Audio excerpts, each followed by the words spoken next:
Good evening, everyone. This is the City of Dania Beach regular meeting on March the 10th, 2026. It is 7 p.m. and I call this meeting to order. City Clerk, if you would please call the roll. Mayor Davis. Here. Vice Mayor Salvino. Here. Commissioner Llewellyn. Here. Commissioner Romali. Here. Commissioner Ryan. Here. City Attorney Bootsas. Here. City Manager Garcia. Here. Mayor, you have a quorum. Thank you, City Clerk. If we could all please, at this moment, bow our heads for a moment of silence.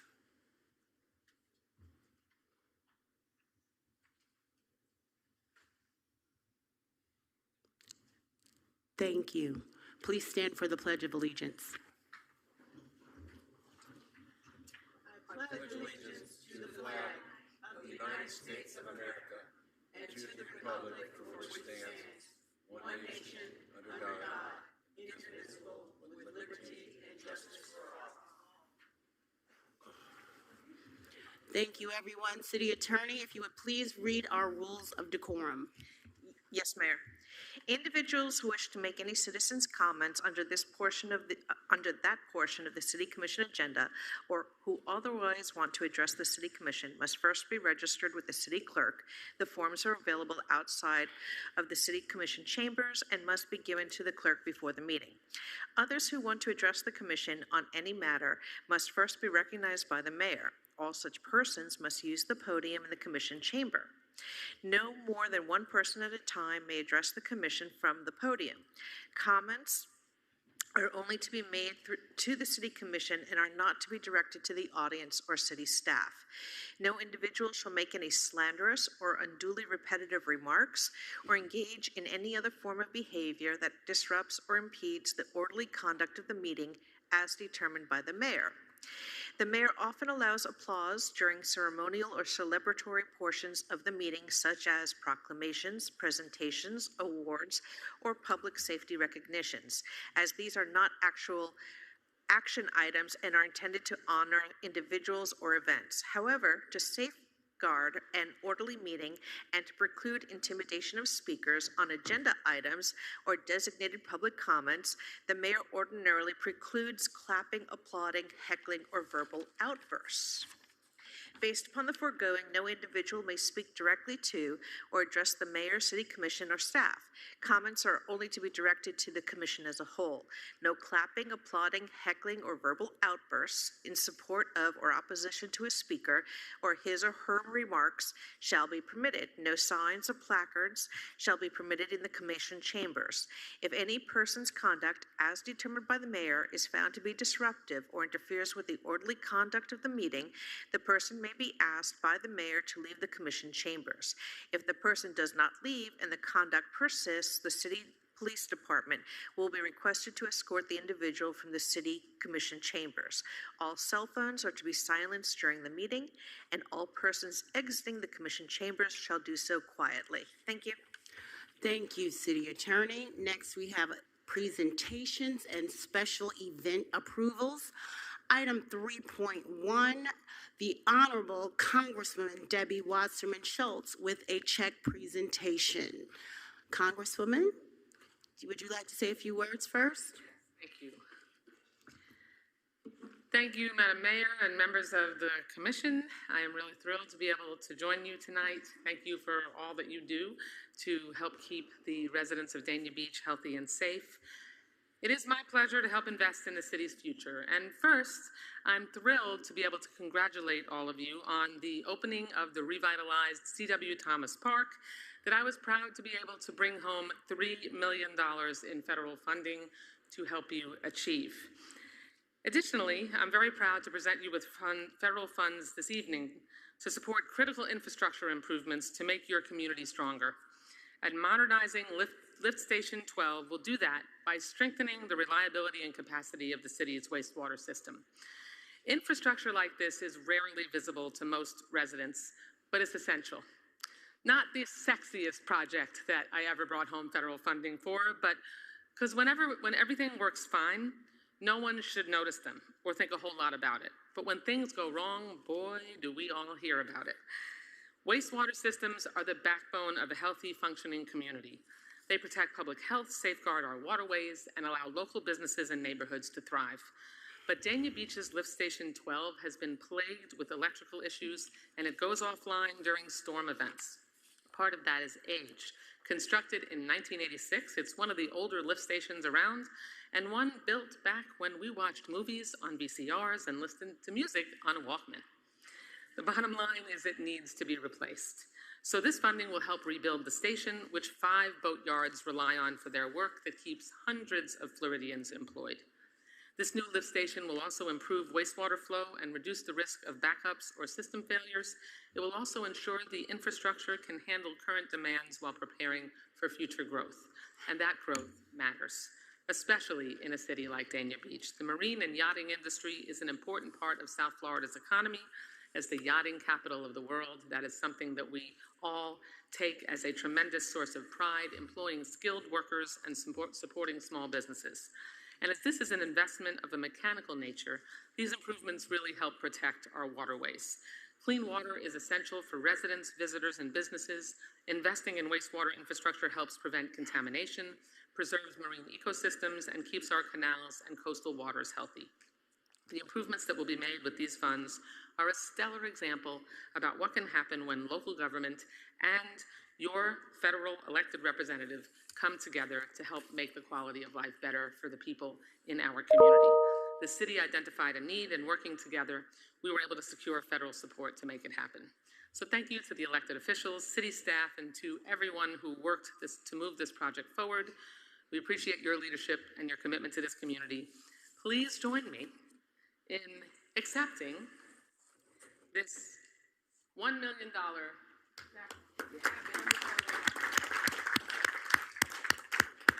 Can I present it to you? There's our Public Services Director, Fernando. Come on down, Fernando.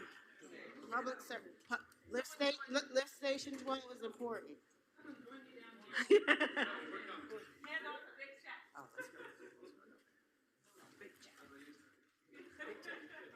Nice big check.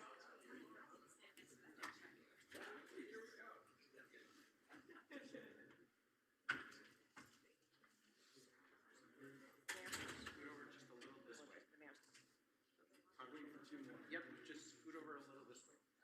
Yeah, just because this is here and you can get better. Correct. Over here. Stand there. All right, 1, 2, and 3. Nice smiles. $1 million. Perfect, thank you. Don't drop them.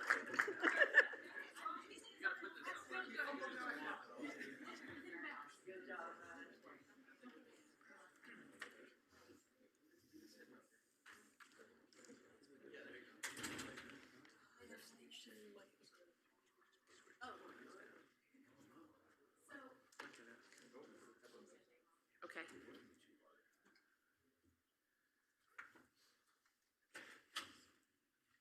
So, as our Congresswoman just mentioned, she was also able to, in addition to this $1 million a couple of years ago, she also got us $3 million towards the revitalization of C.W. Thomas Park.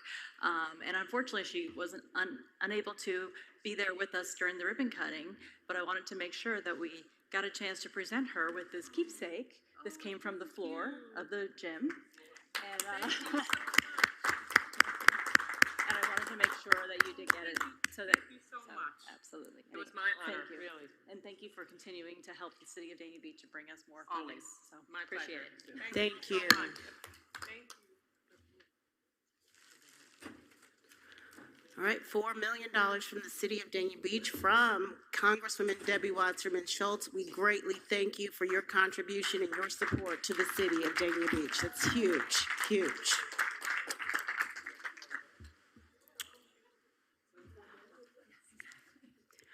All right, next we have item 3.2, FDOT presentation of the MMOA SR9 from Public Services, and I think you're gonna have to break that down, Fernando. Yeah.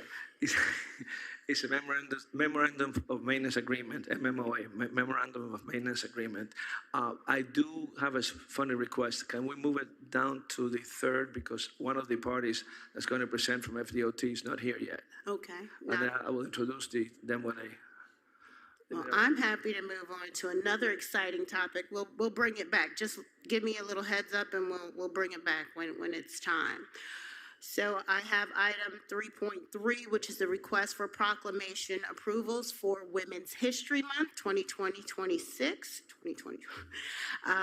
The Deroni Aerospace for March 26, 2026, and the National Autism Acceptance Month for April 2026, all sponsored by me. Can I have consensus for approval for those proclamations? All in favor say aye. Any opposed say nay. All right, we have a consensus for all three requests. And at this time, I'm going to give just a little update. I want to give an update for my the cities, which I had the pleasure of working with the Parks and Recreation Department, Tassie, Anthony, to begin the city's first ever 5K walking club. We started it on May 9th in 2025 with just under 20 people to start. We gave a free t-shirt and a water bottle, and we do a Get Fit Fridays every Friday from 7:30, and we're done by 8:30. We are celebrating our 1-year anniversary, and we have gone from 20 members to 65 members, and they walk every Friday. So if you want to come out and join us and get fit and get healthy, come on out, and you'll still have plenty of time to get out to work. We walk along the beach. We start at the pier, we go to North Beach Park, and we come back and we end at the pier. So with that, we're wanting to celebrate our 1-year anniversary, and I am going to be, Maxine is just finalizing all of the details, but I wanted to get consensus for us to have our 1-year anniversary at the quarter deck, and then all the details will be put in a later agenda for the commission's official approval of the cost for the event. So do I have consensus? Commissioner Llewellyn? I not to put a damper on things, but I'd rather wait until we have all the final paperwork so that we know what the backup is and what this is for and what everything. Well, it's really just consensus to move forward with the location, and that's fine, and I will still give you that. But so as far as we can make the flyer and things like that, but if you want to have the cost in order to make the flyer and all of that. I'd rather have all the details. I'd rather have the details. Does anybody else have a problem with moving forward, or you just want to? I'm going to bring it back one way or the other. So bring it back. Okay. So you're good with it, Commissioner Ryan? We'll bring it back. Yeah, we're gonna bring it back. Okay, no problem. So we'll just bring it back when we have all the details, but we will prepare to move forward with that as we go, and we continue to make sure that our city is healthy and fit.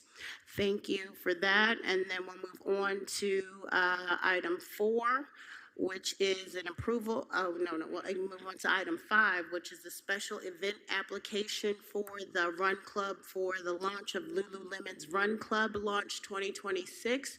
Do I have consensus to move that forward?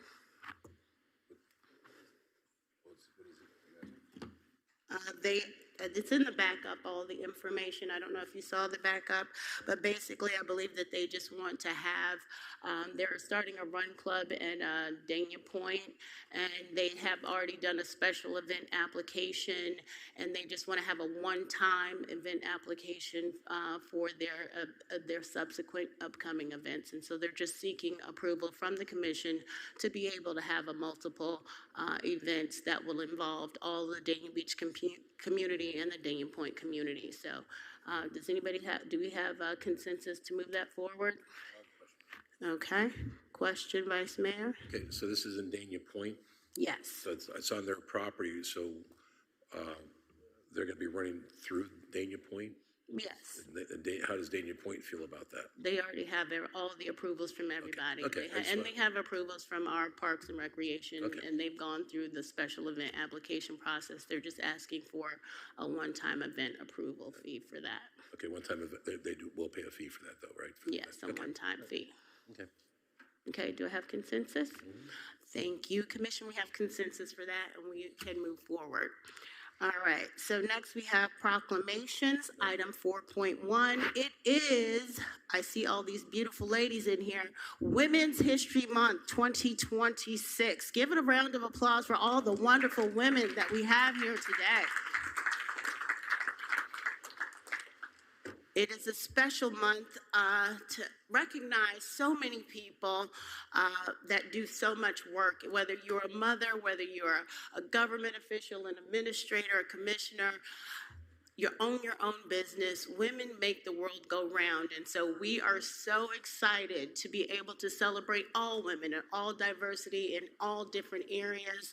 And so we are excited to present this proclamation today to two very special women who lead in our community. And you will hear about them as I read about them in the proclamation. So listen up and listen up carefully.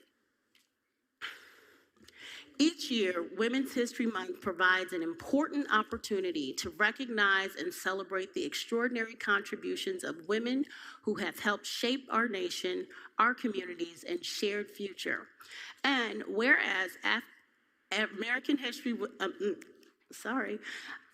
whereas throughout American history, women have led movements for social and economic justice, advanced education and science, strengthened civic life, enriched culture through art and through literature, and served with distinction in public service and community leadership. And whereas women have also played a vital role in strengthening the fabric of local communities through volunteerism, mentorship, historic preservation, and acts of service that uplift neighbors and improve quality of life for all. And whereas the City of Dania Beach proudly recognizes the remarkable leadership of women who dedicate their time, talent, and passion to preserving our city's history and serving the needs of our residents. And whereas the City of Dania Beach recognizes Joanna Granette, President of the Dania Beach Historical Society, for her leadership and dedication to preserving and sharing the rich history and heritage of our community so that future generations may understand and appreciate the story of Dania Beach. And whereas the City of Dania Beach also recognizes Marie Angelica Alvarado, President of the Dania Beach Lions Club, whose organization has long served the community through acts of compassion, service, and outreach, supporting a wide range of needs and strengthening the spirit of service throughout Dania Beach. And whereas during Women's History Month, we celebrate the women who lead with strength, compassion, and purpose, and we recognize their contributions continue to shape a stronger and more united Dania Beach. Now, therefore, on the behalf of the City of Dania Beach, I, Joyce L. Davis, Mayor of the City of Dania Beach, Florida, do hereby proclaim March 2026 as Women's History Month in the City of Dania Beach.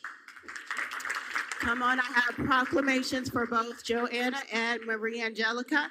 And if you have your families or your organizations who want to come down and celebrate you with us, then we absolutely invite you to join us right here. Come on down. If you would like to say a few words, Joanna and Marie Angelica, would you like to say a few words on behalf of Women's History Month? Come on, ladies, you are leaders. Oh my goodness. First of all, thank you. It's very nice to be recognized. I know we do a lot of work with the Historical Society, and we have a great bunch of people on the Historical Society, and I wouldn't be here without them. So thank you all. Thank you. Marie Angelica? I would like to thank Joyce, Mayor Davis. Thank you so much for this honor. And also for the fellow Lions that are commissioners, fellow Lions that are also part of the Historical Society, we definitely partner to be able to bring more depth to the community services to the community, and as well as celebrating our Moonlit Car Show that is just, gosh, 11 days away. That's how we're able to fundraise and bring more resources to share the vision on behalf of the Dania Beach Lions. So thank you for your support and thank you for honoring us. You are both amazing ladies making a huge difference in the city of Dania Beach. So thank you for your service, and let's come on down and have a group historic photo.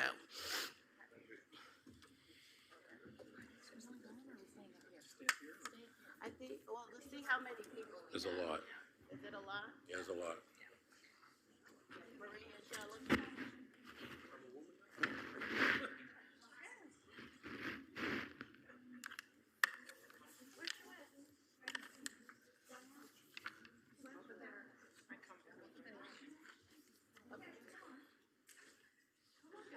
You celebrate us. Oh, great. Wait. All right, everyone's gonna have to get this way. You may have to do 2 rows. All right, you're 2. We need some. On this side. Miss Katya, nice to see you.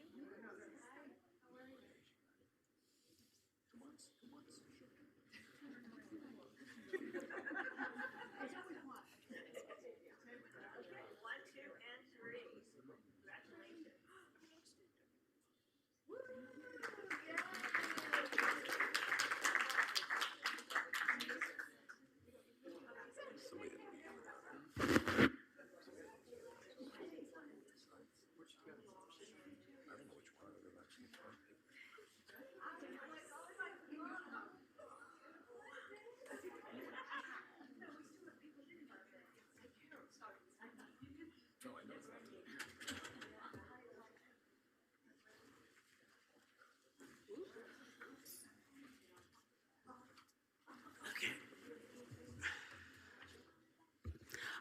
Do we have everybody, Fernando? Okay, so we're gonna go back to item 3.2, which is the FDOT presentation of MMOA SR9. Good evening, Fernando Rodriguez, Public Services.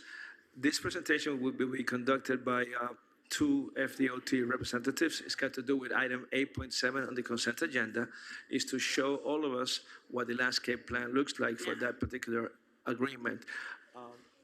Okay, so this is Gregory Jett, is a project manager for District 4 FDOT, and Errol Warren, I think I got it right, also I believe a project manager. They will do the presentation. Thank you.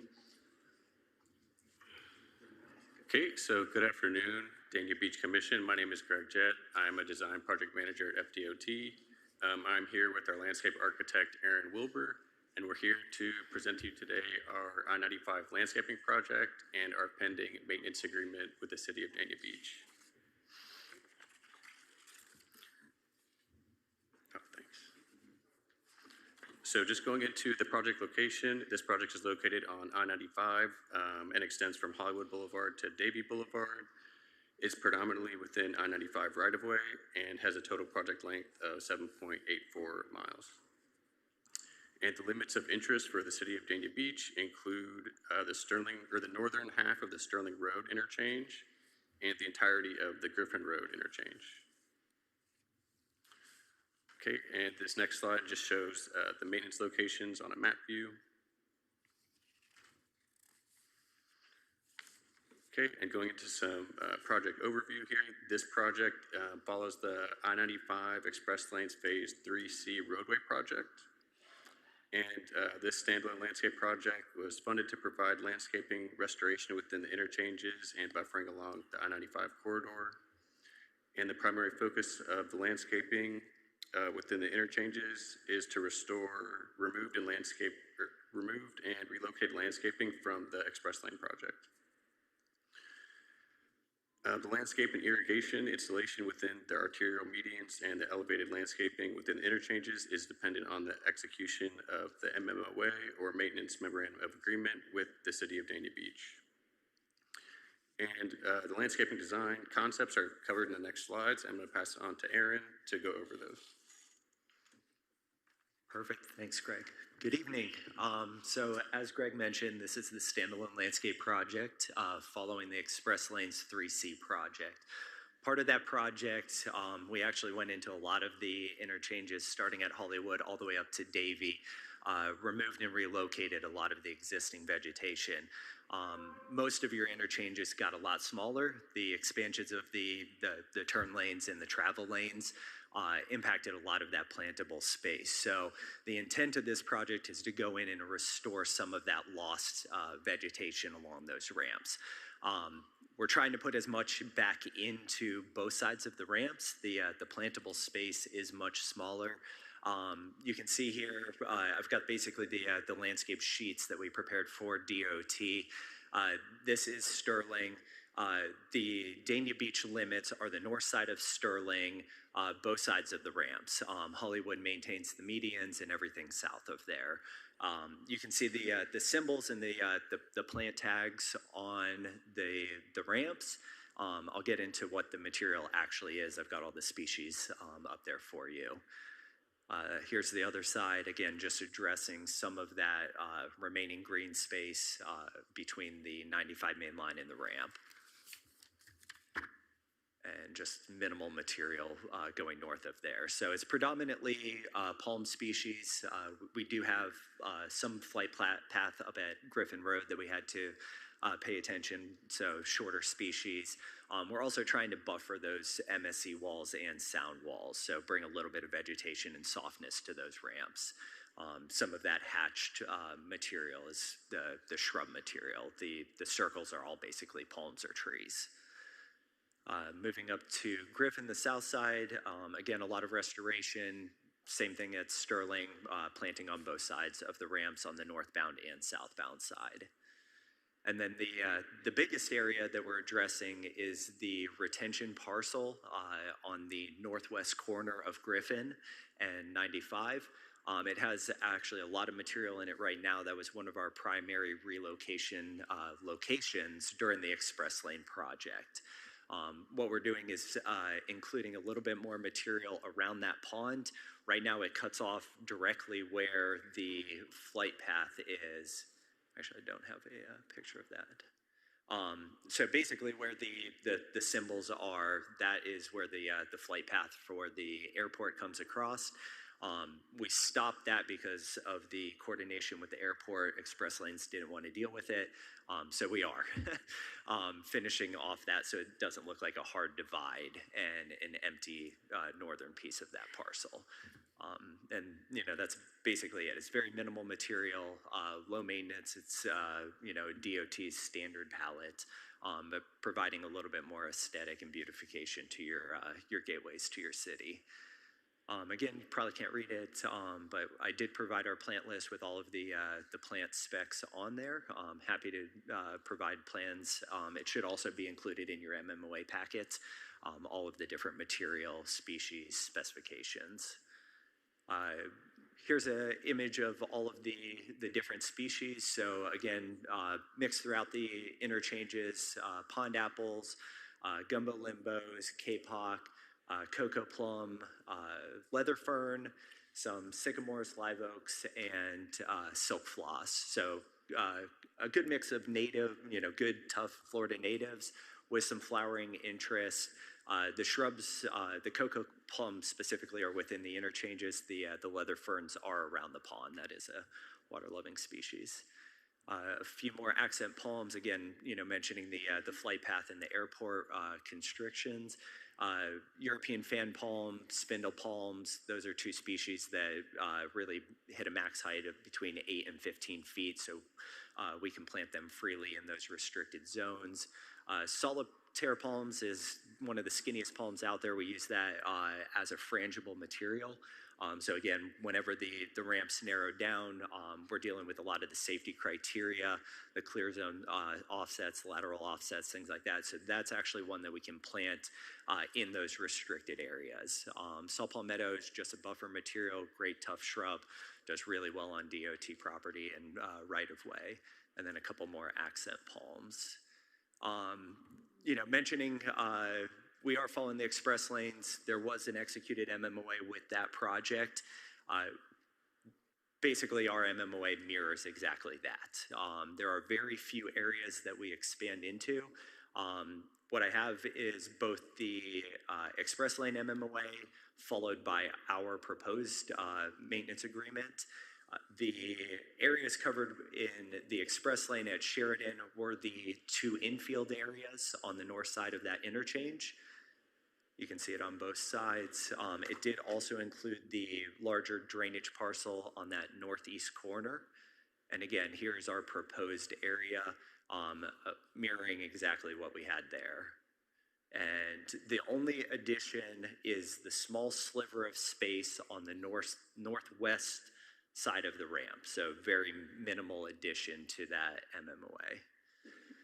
And Griffin Road as well, mirroring basically the exact same thing. The express lane agreement included the 4 infields as well as that drainage parcel. And there's another graphic of the proposed one. And again, we're just adding the slivers on all 4 ramps and expanding the maintenance limits to cover the additional material planted at the pond. So again, mirroring what you already have with DOT very closely. Again, next steps, we're here asking for your approval for the MMOA so we can move forward with our project. It is something that we have coordinated with the Public Works Department and we had their support. Also key to mention that Hollywood has also executed an agreement. So it wouldn't just be Dania maintaining their interchanges, Hollywood is also maintaining all of their interchanges all the way up. So that's it. Thank you. Thank you very much for that in-depth presentation. We always love landscaping here and making our city more pretty, so thank you for that. Do we have any questions from the commission? Do we have consensus to move forward? All in favor say aye. Any opposed say nay. All right, so we have consensus to move forward. Thank you so much for all of your hard work and coming in and giving that presentation tonight. Appreciate it. Thank you all.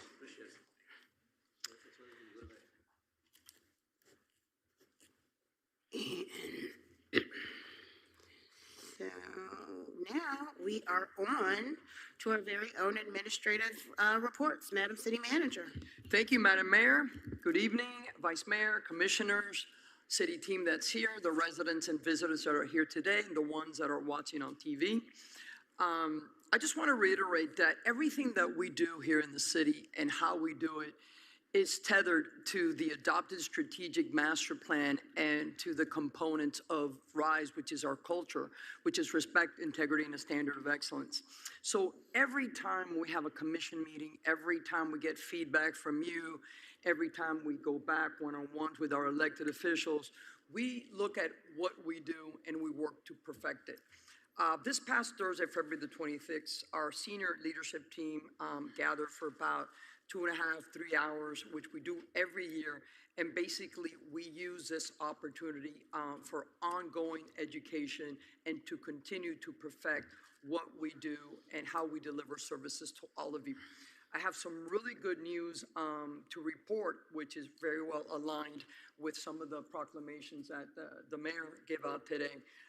Because while we are progressing every day and making our city safer and more beautiful and having amazing special events and beautification and ribbon cuttings for the beautiful C.W. Thomas Park, we also are continuing to invest in historic preservation in an unprecedented manner in the 122 years that our city has been incorporated.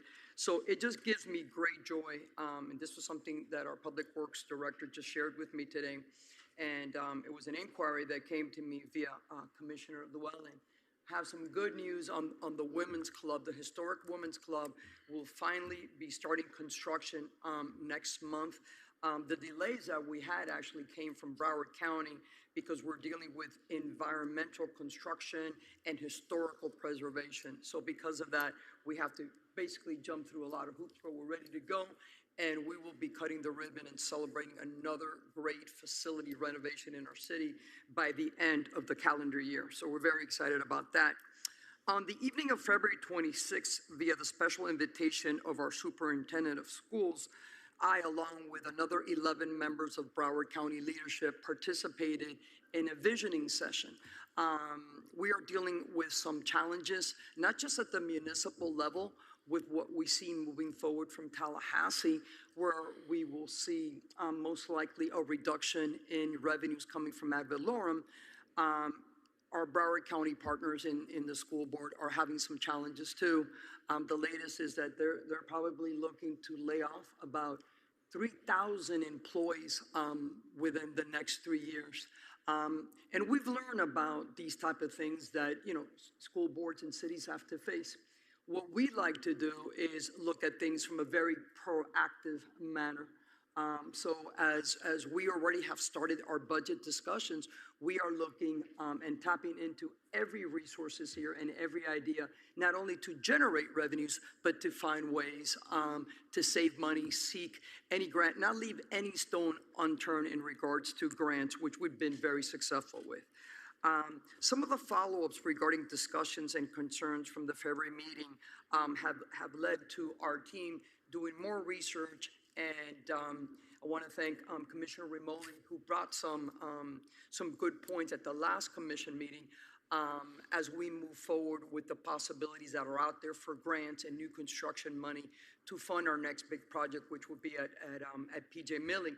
So basically, Candido Sosa Cruz, our deputy city manager, and I spent about an hour, Commissioner, as we discussed, assessing 29th Avenue, 29th Way, because we only have one way in and one way out of PJ Milling. So we've come out with some good ideas, the possibility of one-way traffic going one way, another one going in the other way, walking path, or maybe just having an exit on 29th Way and 29th Avenue. So we're really thinking outside the box, working with the community to bring other drafts and other possibilities that could be a win-win for everyone. So we're very excited about that. Another thing that we have discussed at the commission meeting, we had a resident come and speak, Mr. Robert. He's not here today, but we'll reach out. I'm sure he's watching. But he came to us and he said he had a challenge in regards to seeking public records requests. So we take every opportunity to go above and beyond. And I just want to thank, Elora and our HR director and our finance team. Not only will people be able to go over there to the cashiers and get a public records document, but right there where you see our deputy director of Parks and Recreation, City Frankie, they'll be able to also be able to go there and seek a public records request. We're even going to bring them to Ken. So we're going to go above and beyond to make sure that we facilitate the needs of our residents here. So we're very happy to be able to think outside the box. I know a couple of you, I spoke to Commissioner Ryan and Commissioner Rimoli too about some challenges with noise and traffic that came out of a big event that was hosted at Mad Arts and Ignite, which is a wonderful event. Not just that event, but another event.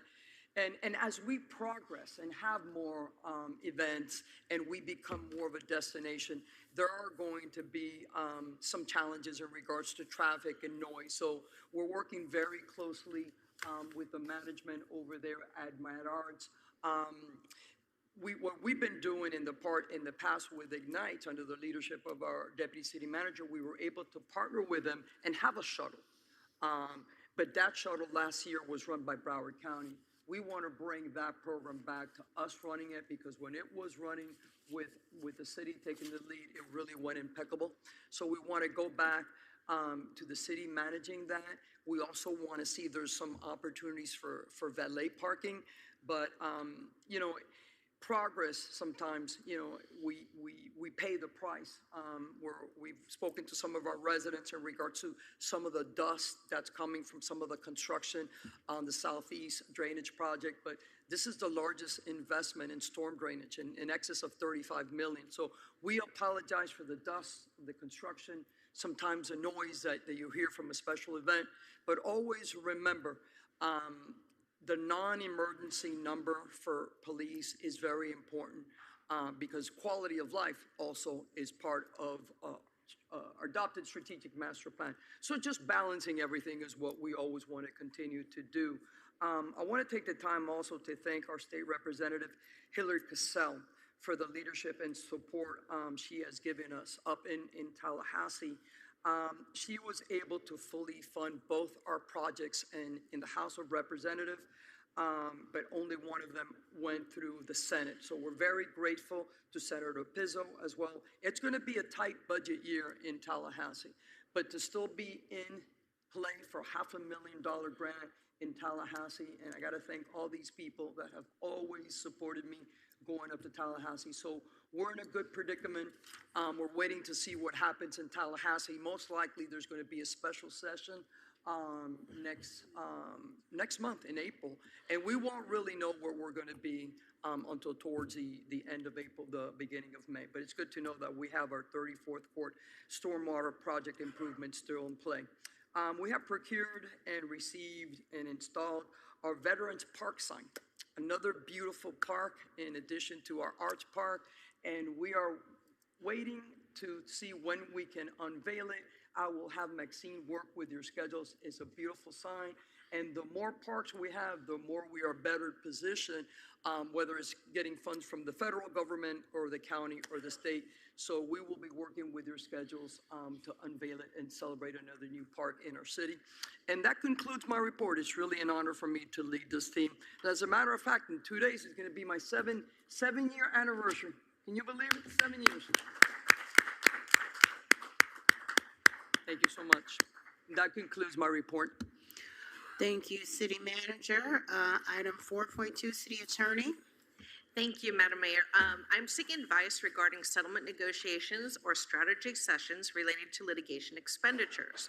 There will be a special meeting of the City Commission at 5:30 on March 23rd, 2026. It will start here in the City Commission meeting room at 100 West Dania Beach Boulevard, and the meeting will then temporarily adjourn to an attorney-client shade session, which is not a meeting open to the public. And that's consistent with State Law 286.011 subsection 8 of the Florida statutes. The meeting will be held in the City Manager's Conference Room on the second floor of City Hall. And the subject matter is the City of Dania Beach versus the City of Hollywood under case number CACE 26-1188. It's in the Florida 17th Judicial Circuit. Under the notice, in attendance will be all of the elected officials, the city manager, assistant city manager, myself, and our special litigation counsel from Ackerman LLP, Richard Leland, Alexandra Mora, and Paige Hum. The meeting will be recessed for that session. The officials shall meet in private for approximately 1 to 1.5 hours. There will be a court reporter present to take down all statements, and at the end of the litigation, the transcript will be made public.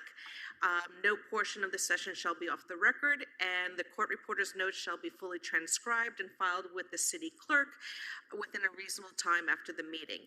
At the conclusion of the attorney-client session, the city commission shall come back to chambers and close out.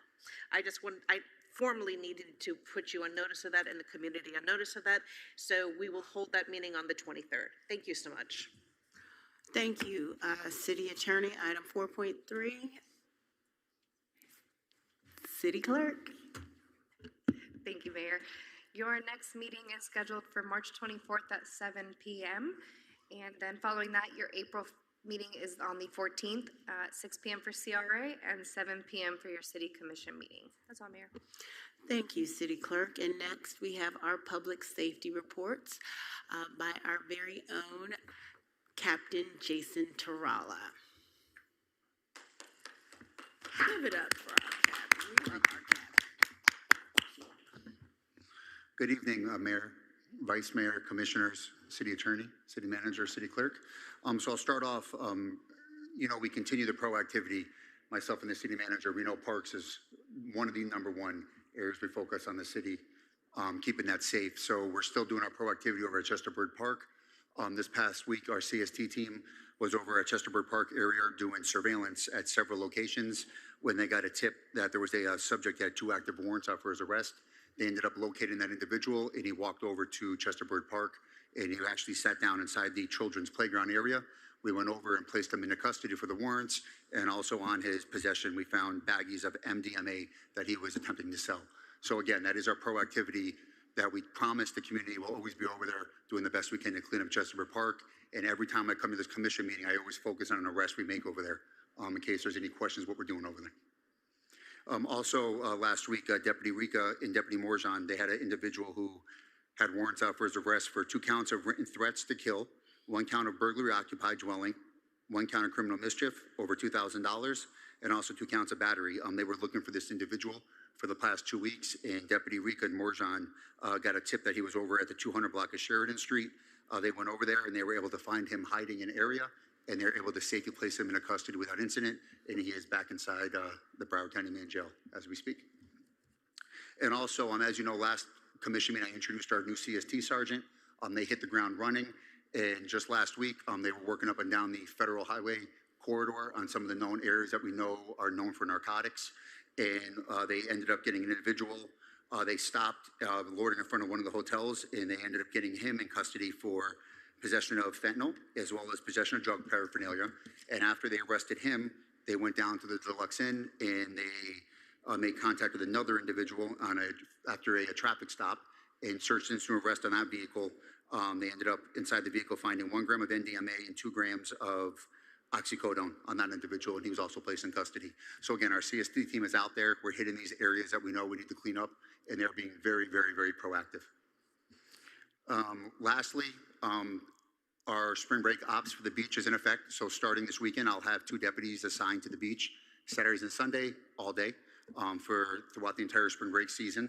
And we also made contact with Kimco in the management, and we increased our staffing for the next 3 weeks over at Dania Point for the Friday and Saturday nights to deal with any of the issues that might come. So we have the full staffing matrix in place for Dania Point.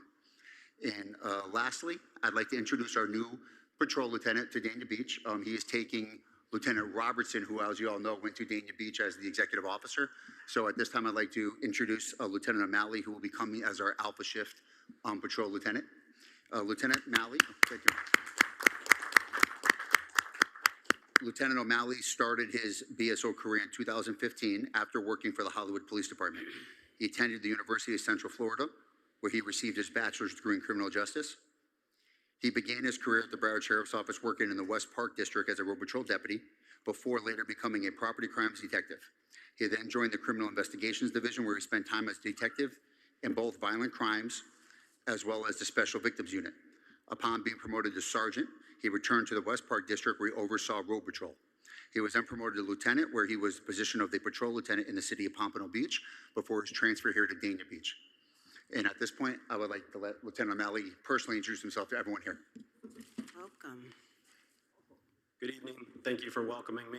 I've heard nothing but great things about the city, the commissioners, the city manager. I'm very excited to be here. I'm looking forward to working with everybody. Thank you very much. Thank you.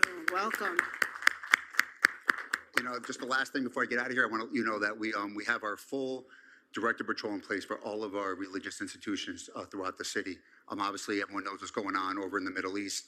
So we're working with our Homeland Security team, detectives, and we are doing area checks, director patrols at every single one of our religious institutions, whether if it's the Jewish, our mosques, as well as the churches. So we're out there every single day making contact with the congregations, and that will continue for the foreseeable future. So if you get any questions, anyone's asked, we are out there every single day, and everything we're doing is documented to show where we're going and what we're doing. And thank you, Chief, for protecting all of Dania Beach. Yes, we appreciate that, and that's what we want to do. You're the best. Thank you. And up next, we have our very own Chief of Fire, BSO Fire Chief Sergio Pellicer. Good evening, Mayor, Vice Mayor, Commissioners, City Manager, City staff, and the great citizens of Dania Beach. So in preparation for our spring break, over the past couple of weeks, our life safety educator and our community paramedic went out with our police crews and distributed Narcan to over 36 hotels and motels in the city, as well as Lucky Fish. Not only did they distribute the Narcan to all the hotels, but they also trained them on how to use it should they need it. Our community paramedic also went out and distributed the Narcan to our beach lifeguards. So he sat there with them for one day and trained them on how to use the Narcan should they need it on the beach. And that way they can use that life-saving medicine. Hopefully we won't need it over spring break. Our station crews have been busy over the last couple of weeks training in some vehicle extrication, just keeping their skills fresh in case they ever have to get somebody out of a trapped car during any collision. Our crews at Fire Station 17 went out to Ravenswood Estates on a phone call. One of the neighbors out there asked if we can come help them help her change her smoke detector. So we do that. If we get elderly residents or vulnerable population that calls and needs help, we run out there, look at their smoke detectors, make sure that they're safe. So we love taking care of our seniors. And with that, our department for next year is already in preparation for accreditation. That's all I have. So if you have any questions. You're amazing. Thank you, Chief. We appreciate all that you do. You give it.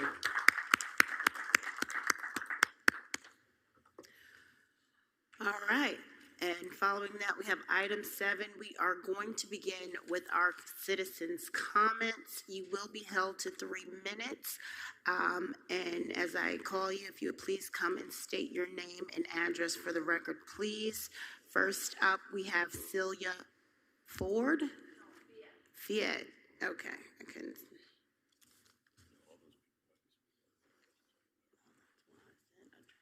Hi, good evening. My name is Cecilia Fiat. I live in 23 Southeast Fort Terrace, Dania Beach. I'm here today related to the issue that we have with Mad Art. I live literally across the street of Mad Art, and they are making events since, I guess it's gonna be a year ago. Sometimes the events are more noisy than the other time, but regularly we have from Thursday to Sunday from 5 p.m. to 11 p.m. constantly in music. So when you are watching TV, when you want to sleep, eat, or read, inside of our house. I'm not laughing at you. You understand. I'm very noise sensitive, so I'm empathizing with you. Believe, if you don't laugh, you're going to kill yourself. So there is something that you have to do, because every time that I call the police said, okay, we are going to be there. I have a collection of report number from the police. They have not the tool to resolve this problem. And honestly, this problem has been created from the city. You are the city. So I'm not going to be calling again to the police, because I can't swear that say, oh no, she's calling again because of Mad Art. They are not in the force of the police to be fighting with Mad Art. Why do I have to do that? The sounds is a weapon. If you are forcing me to hear something that I haven't chosen to hear, it's an abuse. I have the right to have my silence. I live across. There are people that is older than me. There are people that start working at 1 a.m., so they have to be sleeping at least after 11. There are kids that go to the school the next day. Why we are gonna be hearing when we are not hearing wah, wah, wah, wah, I'm beep, beep, beep. No. So you have to address this. Somebody told me the sound has to be reasonable. Reasonable is not measurable. You have to find a way to take real measure about this. How any of my complaints, any of my report doesn't reach the requirement? Why it has to be so orthodox every time that I call to the code complaint office when you make unorthodox decisions about this? You have to check the zoning. This is a residential area. Why we're gonna be forced to be part of this if we don't get any money? Thank you. thank you, Miss Cecilia. I do appreciate your heartfelt and animated remarks. But I do understand, and it is something that you deserve to have your quality of life. This is not the first time we've heard about mad arts and other noise, nuisances in the city. So I do want to think about how we can truly address this long term, not for you, but for everyone that it's been affecting in different areas. We really have to look at something that is going to allow that to move forward, because what we have in place apparently is not working. So, City Manager, I know you just talked about the Mad Arts issue, and so if you could kind of address her. Yes, actually, Deputy City Manager and I will be requesting a meeting with Mark Apkin to really find solutions, because we want the quality of life for our residents, and we also want that business to thrive. So find the right balance, and that's going to be our goal. Thank you, City Manager. I really appreciate that. And then next we have Cheryl Robinson. If you would please come up and state your name and address for the record.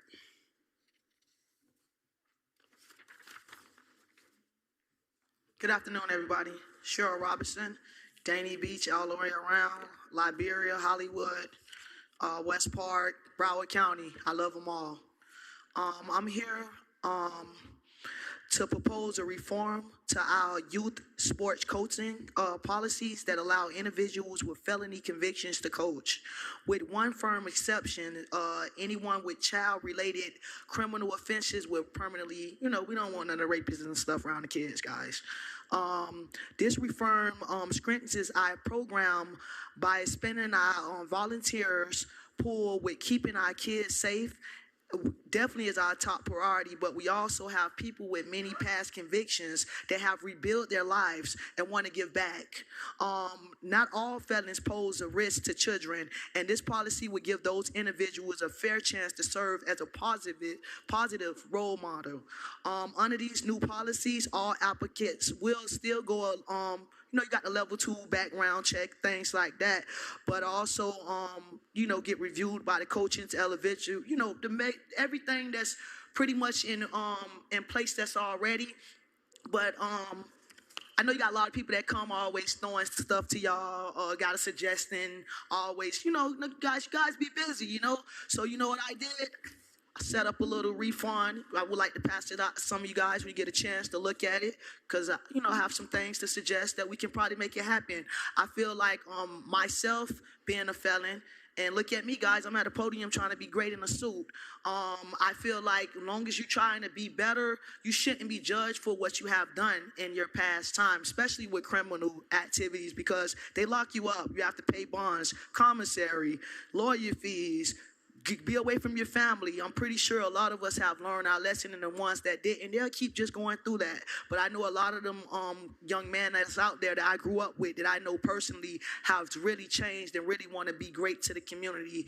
Another thing, these was the same individuals that started a lot of these great athletes. It started in the hood. It started in their neighborhoods, throwing the ball in the streets, throwing the ball in the yard. So I don't see why they're a threat now to try to be a part of the community, especially with this new park.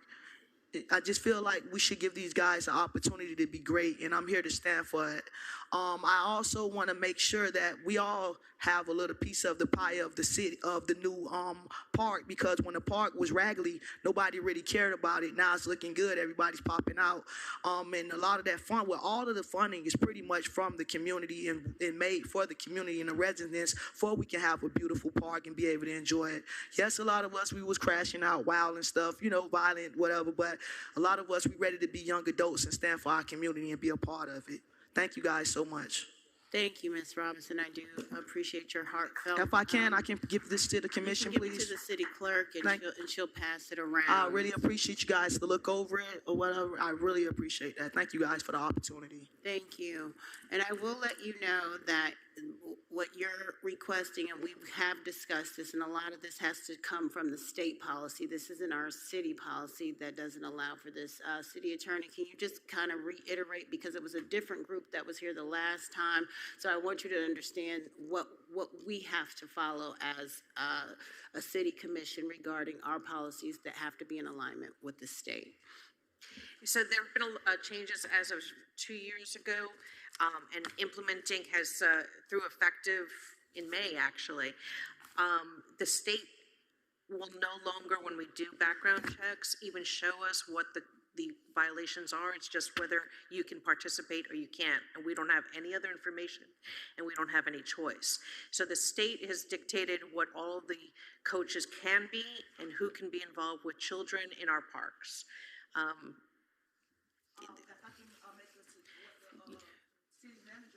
I'm sorry, go to the microphone if the mayor will recognize you. And I have no problem talking with you at another time after the meeting. Why don't we do that, City Attorney? We'll I just want to say one thing, though. I just want to stand on, I want the city manager to just stand on what she said earlier. She said that she's want to, take as much information to help the community to be great, to help us be great. So I feel like, I know it's state level and things like that, but you guys are great. You are brilliant people. And I know if people just start really making it a situation, really just taking it and really putting it, we can make something happen for these people, man. Because a lot of us, this all we got is our community. So I just feel like, and I'm willing to give all my time. I'm disabled. I got shot in my head in 2019. Thank God for Cap them and the Danny Beach Police, y'all part. I appreciate you guys. But I'm willing to put it online for my community and my people. So if I can be utilized, if you guys need me to do some homework, I'm ready. Thank you, Ms. Robinson. We appreciate it. Thank you so much. All right, so at this time, we will move on to Ms. Valencia Ward. Oh, sorry, you wanted to say something? Go ahead, just a second. We're still, before you come up, Ms. Ward, Commissioner Romoli. Thank you, Mayor. And Cheryl, thank you again for being here and speaking out. I was going to also ask what you did with the attorney to reiterate what the state policy is, but what I would encourage you to do, along with anybody else you can speak to, is reach out to your state representatives. That's where we can make the change. And if you can get enough people to sign petitions to relook at that policy, things can happen. And I think it's a policy that probably needs to be reviewed because, we all know there are people out there in very high positions currently that are ex-felons. And if they can do it, we should be able to have someone teach someone at the local level, high school football. I just think it's such a ridiculous thing. And if you make a mistake in life, we all do it. Some are worse than others, but you deserve a chance to redeem yourself. And you're not giving anybody a chance when you say no. So I think we need to show some compassion, but get out there and get some signatures, and I can work with you. And let's talk to our state representatives and see if we can do something about that, okay? Thanks. Thank you, Commissioner Romoli. And now, Ms. Valencia Ward, if you support for you. All right, that's a good friend. All right, have a good evening. Thank you for coming out and speaking this evening. Next, we have Mr. Sean DeRosa.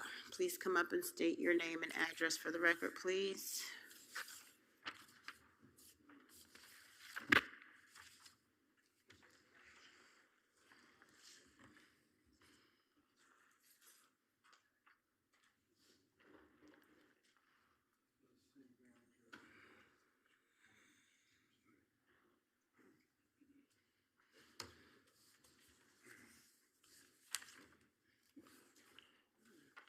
Good evening, Sean DeRosa. As you know, my family has been severely impacted, as well as Mr. Campion, over the last 4 to 10 years. We're upwards of 300, 400 violations. We have death threats to be shot. And as I reached out to you all over the last 3 weeks, I saw that the city attorney for the reoccurring violator gave a substantial leniency. They had not done anything to have sustainable compliance on the record. They had not paid over $12,000 in fines that had accumulated for over 2 years. our city attorney did nothing to put liens on that property. And in June, September, October, the city recommended $3,000 additional fines for the reoccurring violator. And as you know, those fines were waived or substantially reduced. So this property in 2 years likely had over $24,000 in fines assessed to it and already had substantial leniency applied to it. In addition, Mr. Campion has provided an affidavit to the commission. I've sent this to you via email. He's on the record, sworn oath, that this has been a long-term problem at 414 Southeast 5th Street. Over 10 years with the illegal parking and illegal noise. Additionally, the reoccurring violators showed intent that they intentionally and deliberately like causing the noise. They posted a sign. My neighbors are listening to great music whether they like it or not. Our city attorneys, our city prosecutors who are supposed to enforce our laws and protect the residents and protect the city witnesses did nothing to show this intent to our magistrate. Over dozens of hearings have never showed the magistrate that they're deliberately and intentionally doing this. This is also malicious. And when you look at section 162 of the Magistrate State Code, when they show intent and it's deliberate and it's malicious, those properties should have higher fines. Our city attorney, both city attorneys have never introduced this evidence into the record. It's not my job as a victim and a city witness to have to come up here and prosecute the city's cases to enforce the laws. It's her job. It's his job. That's what they get paid $200,000 a year for. And now I'm being threatened to be shot? What can be done to rectify this? We went over the noise ordinance. You just heard from Miss Cecilia. They're not even enforcing the noise ordinance as they told you they were going to enforce it. I would greatly appreciate it if you could rectify this problem immediately. Thank you. Thank you, Mr. DeRosa. As I stated with Ms. Cecilia and with yours, we do have to think about bringing this back to the table for another discussion at a later time, but I understand your frustration, and it is not unheard. It's not going on deaf ears, and I do understand that you have the right to your peace and your quality of life. So I have spoken to the city attorney. I've told her that I want to speak with her directly about it, and maybe we get together and rediscuss this at some point together so that we can find a long-term solution and not continue to escalate this and continue to revisit this every commission meeting. So thank you for your comments, but I do want to discuss this with the final resolution in mind. All right, moving on. We will talk to Mr. Oh no, I think the rest of these are for item 12.1 maybe. Raise your hand if you're here. Hold on. 11.1. If you're here for 11.1, let me just see those who are here for 11.1. Okay. Is there anybody else who is not here? Because 11.1, you will all speak during that time. Is there anyone who wants to speak for citizens' comments who is not here for 11.1? Okay, perfect. So then we will move on. We'll move on to the consent agenda, item 8. Are there any items that the commission wishes to pull from the consent agenda? Madam Mayor, just one recognition on 8.8. We have a new Exhibit A. It is on the dais. It is just some clarification of the language on the license agreement for the parking. Yes, we have received that. Everyone has that? Okay. Do I have a motion from the commission? Commissioner Llewellyn? Make a motion to approve the consent agenda. Thank you. Do I have a second? Second. Second from Commissioner Romoli. All in favor say aye. Aye. Any opposed say nay. Thank you, Commission. The consent agenda passes unanimously. And then we will move on to item 9.1, but before we move on to item 9.1, we would need to go to item 12.1 to approve the funding before we discuss the approval for item 9.1. So Eve, if you could please read item 12.1. Yes, Mayor. An ordinance of the City Commission authorizing the expenditure of city funds exceeding $1 million to fund the water treatment plant chemical feed system rehab project, providing for codification, conflict, severability, and effective date. This is a public services item. Hear from staff, this is the ordinance that requires the acknowledgement of funding over $1 million, and it is subject to a public hearing. Okay, so this is a public hearing. Let's have staff speak. Go ahead and speak. Go ahead. Thank you so much, City Attorney. Good evening, Mayor, Vice Mayor, Commissioners, and City Manager. Sean Shutton, City Engineer. This reading does pertain to an expenditure at the city's water plant to replace the chemical feed system for over $1 million. The project is essentially replacing all of the dosing equipment for treating the water so that we can have potable water. The existing system is 15 years old and near the end of its useful life. The equipment that will be replaced is new pumps, piping, controls, and the associated infrastructure.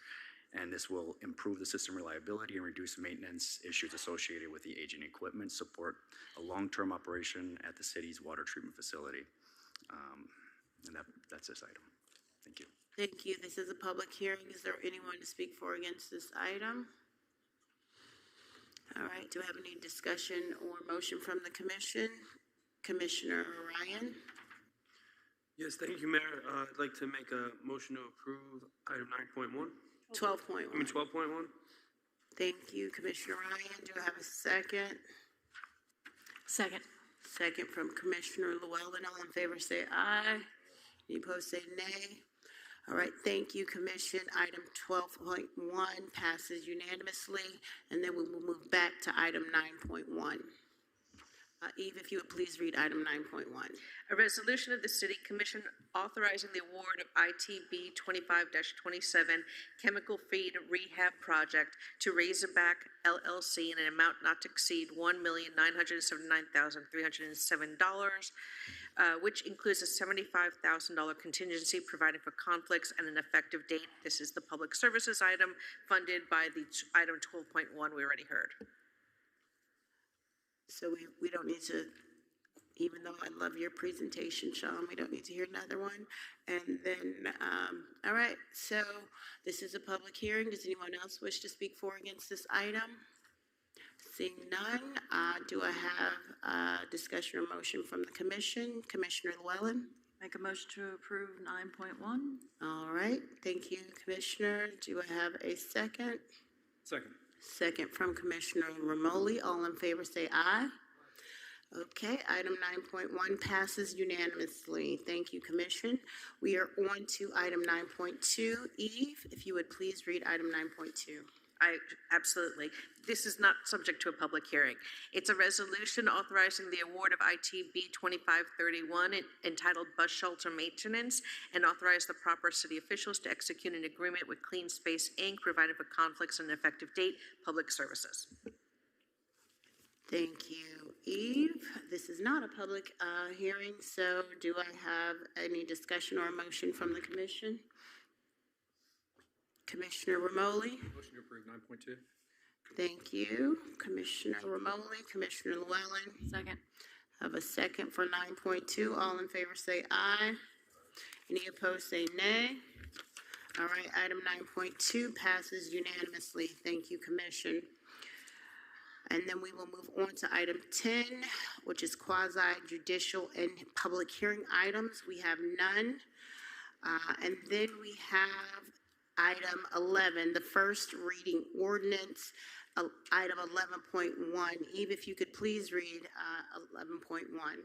Yes, Mayor. An ordinance of the City Commission approving the request made by 2700 Griffin Holdings LLLP for properties generally located at 4880 Southwest 28th Avenue and 4901 Southwest 27th Terrace in the city of Dania Beach to rezone the properties from two-family residential and single-family 6,000 residential to planned residential Residential Development District, PRD1, subject to certain restrictions and amending the city's zoning map to reflect the rezoning of the parcel, providing for codification, conflict, severability, and effective date. This is a community development item. Good evening, Mayor, Vice Mayor, Commissioners. Good evening. The application before you tonight, if I can get the, thank you.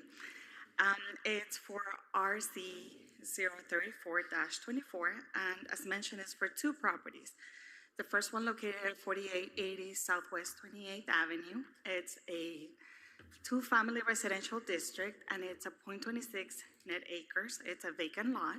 And the second property at 4901 Southwest 27th Terrace, it's a single-family zoning district with a 0.33 net acres, and it's a single-family home, both on the land use designation for low, medium 10. Both properties are located behind the existing Griffin Living site, and as you can see on the map, it's the properties marked inside the yellow box. The request before you tonight is for both properties to be rezoned from two-family district and single-family district to PRD1. They're going to maintain the same future land use designation, and the proposed site plan modification will not increase density, and it complies with the allowable density in the area.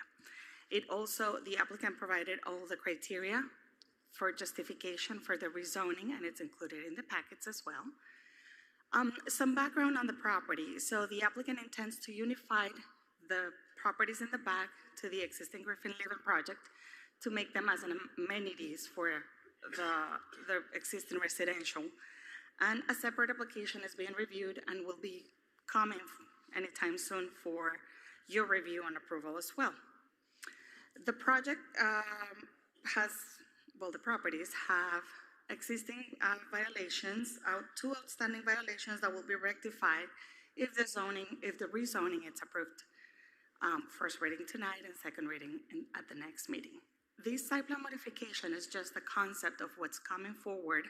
It's not to be reviewed tonight, but for you to understand what's coming next on the site plan modification. The applicant is proposing the dog park, the pool, and the deck.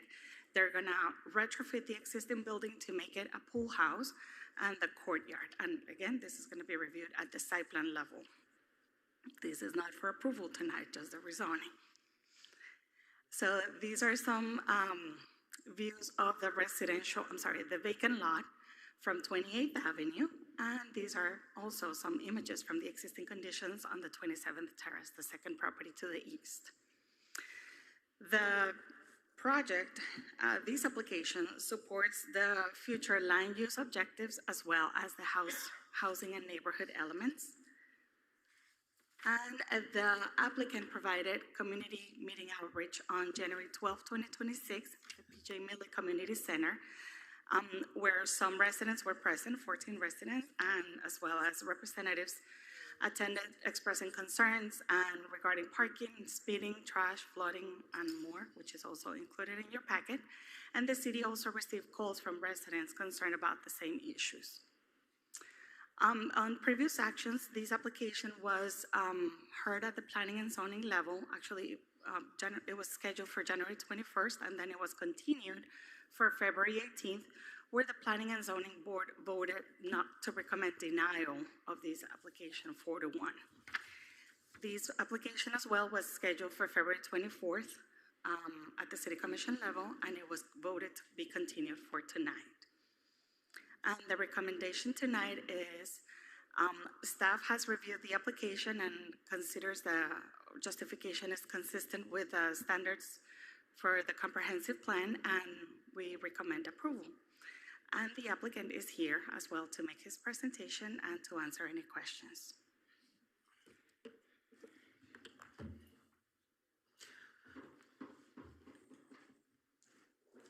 Thank you. Please state your name and address for the record, please. Yes. Good evening, Mayor, members of the Commission.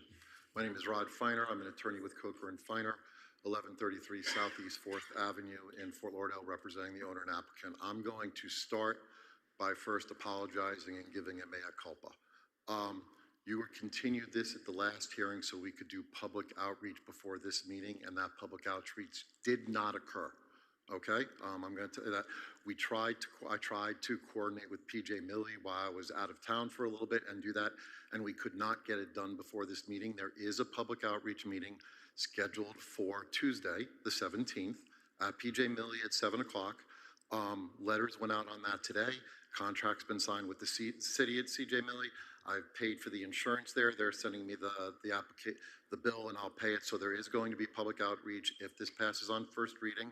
Before second reading, nothing you do today is binding because it is rezoning and it requires 2 hearings. So I just want to say that. Obviously, if it's denied today, that ends it. But if it's approved today, that doesn't bind you for your second reading or anything. There will be public outreach before your second reading, and if additional public outreach is necessary after the 17th meeting, we'll have that additional public outreach as well before it comes back for second reading. I would also just like to point out that staff was correct. We did have a public outreach meeting in January. We also had 2 public outreach meetings even before that when we were going through the Puya special exception for the outdoor dining. We knew that this was occurring then, and we had public outreach, and this was talked about at those meetings as well, even though there was no hearing dates yet. We've presented it all as one overall package of what was going on at the site. So I do want to clarify the records and state that and say I tried to get it done, I could not get it done, but wanted to tell you that right off the bat. And I'm a big boy. When there's responsibility to be passed around, I'll take it. And it was my fault. My client actually called me when I was in Orlando and said, don't forget to do this. And I said, I'm trying to do it. So we did that. So it was definitely me. Could you load the PowerPoint? Thank you. Not that, the other one. Nope.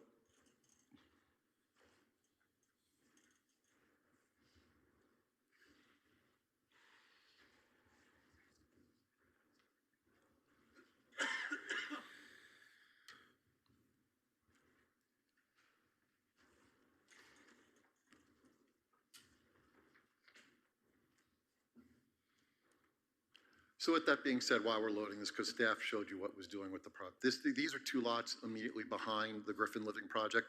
They have combined with the unity of title, and as part of the rezoning, there would be a declaration of covenants tied binding these 2 properties to the Griffin Living development. So in other words, they would all be part of the one Griffin Living development. The parcels could not be sold outside of Griffin Living. They would be part of Griffin Living.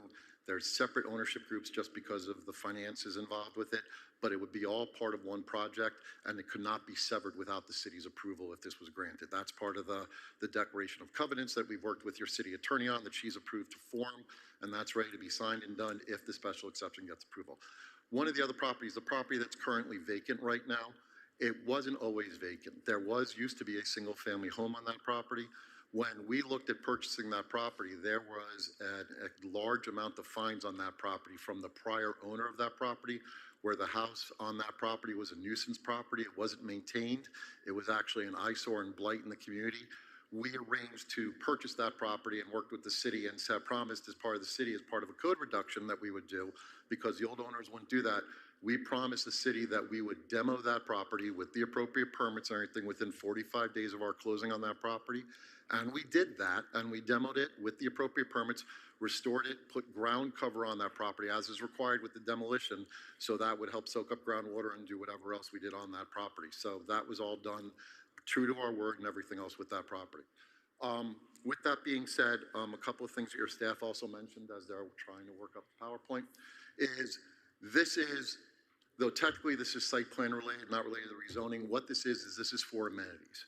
This is for a community house, an amenity for the residents, a clubhouse, a pool, and a dog park. The pool that you'll see at the site plan modification does not have lights. It will close at dusk, so it won't be noisy or anything, especially at night in the community.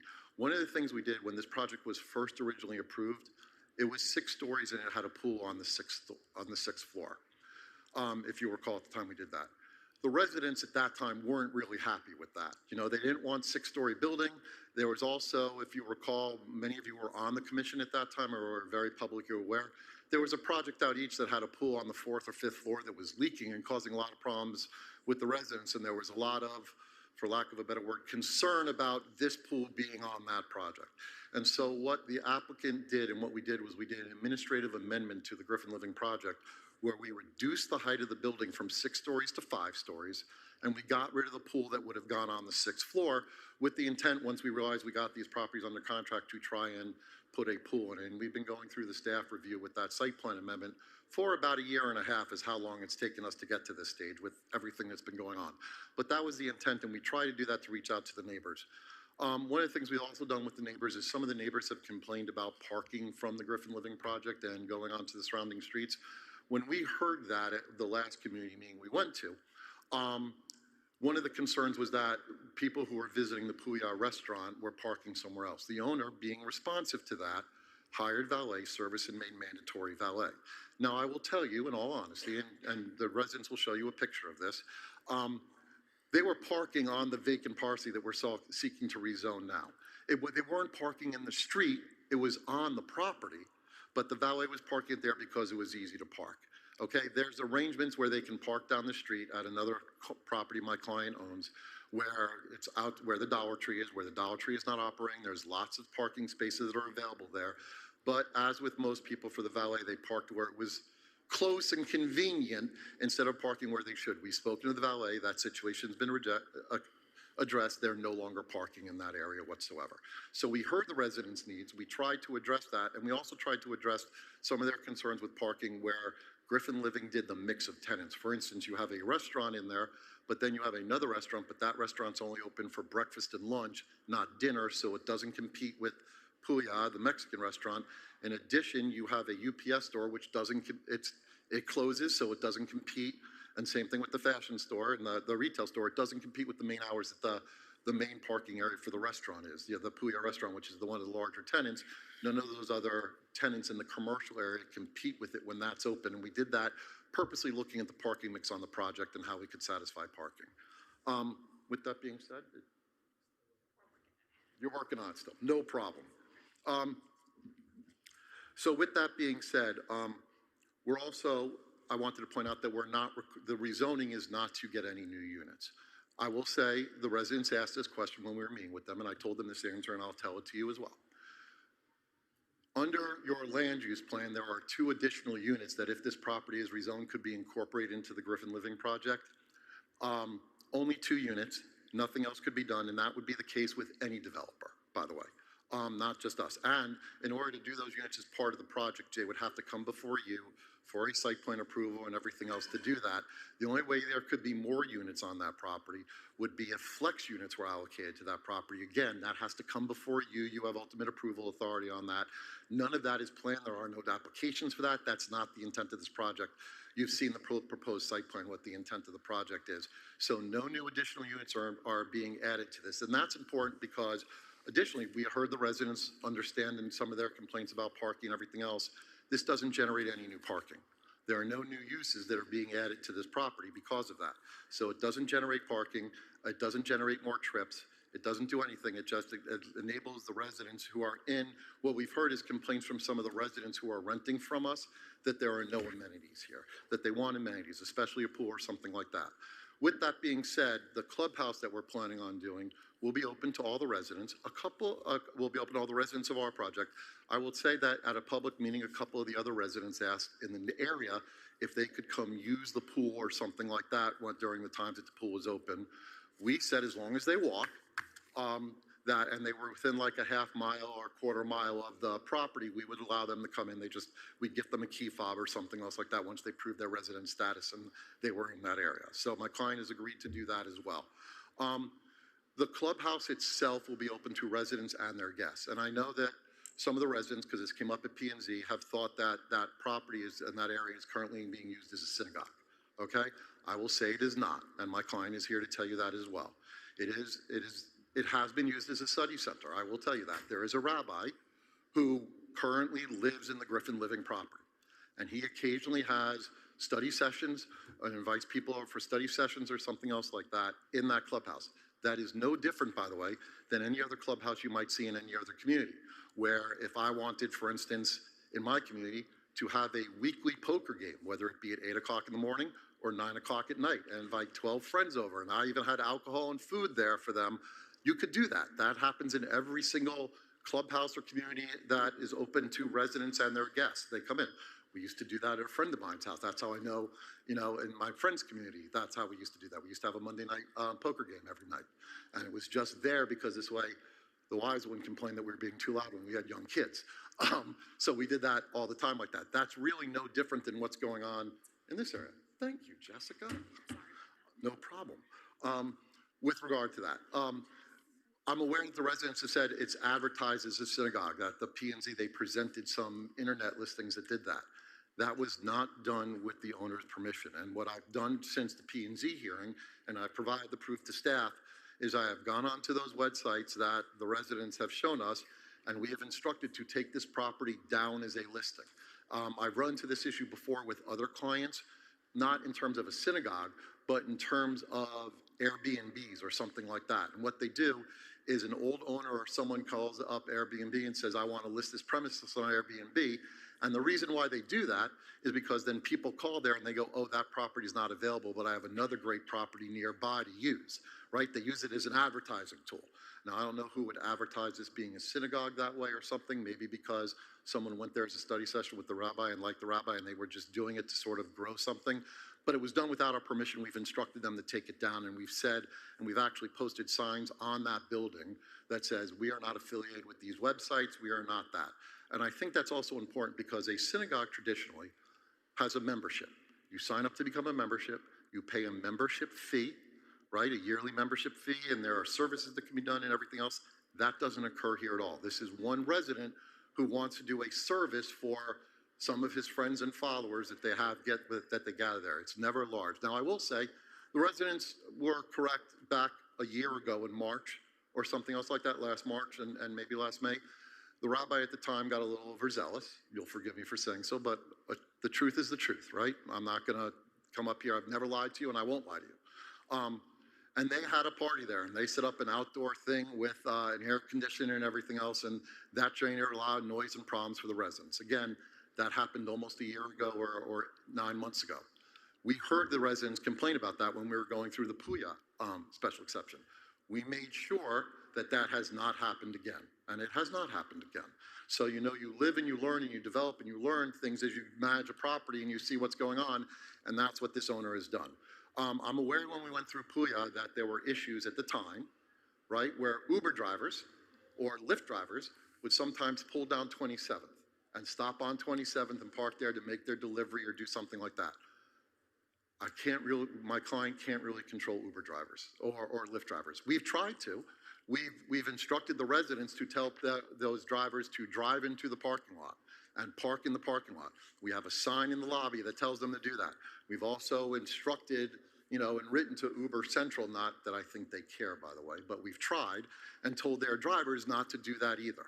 Some of them are still doing it. I went to the property a couple weeks ago and I saw a Lyft driver pull down 27th, stop in front of a project. A resident got into their car. They went down, made a U-turn and drove out. And I said, you're not allowed to do that. I tried to wave them down and said, you can't park here. The Lyft driver ignored me and went on, but we are trying to correct that problem. We are still trying to correct that problem. As part of what we've done as part of the site plan approval as well, staff has requested in that little courtyard area that's in front of what will be the clubhouse that is off 27th Terrace to put no parking signs in that property. It's part of the site plan. It's labeled as part of the site plan. We've agreed to that condition. It is a drop-off area for loadings. For instance, if you're having a child's birthday party in that area that you want to have at the pool or something, you can drop off in front of the clubhouse, but then you have to leave right away. It is a non-parking area. You're not allowed to park there. There are going to be signs that say no parking there.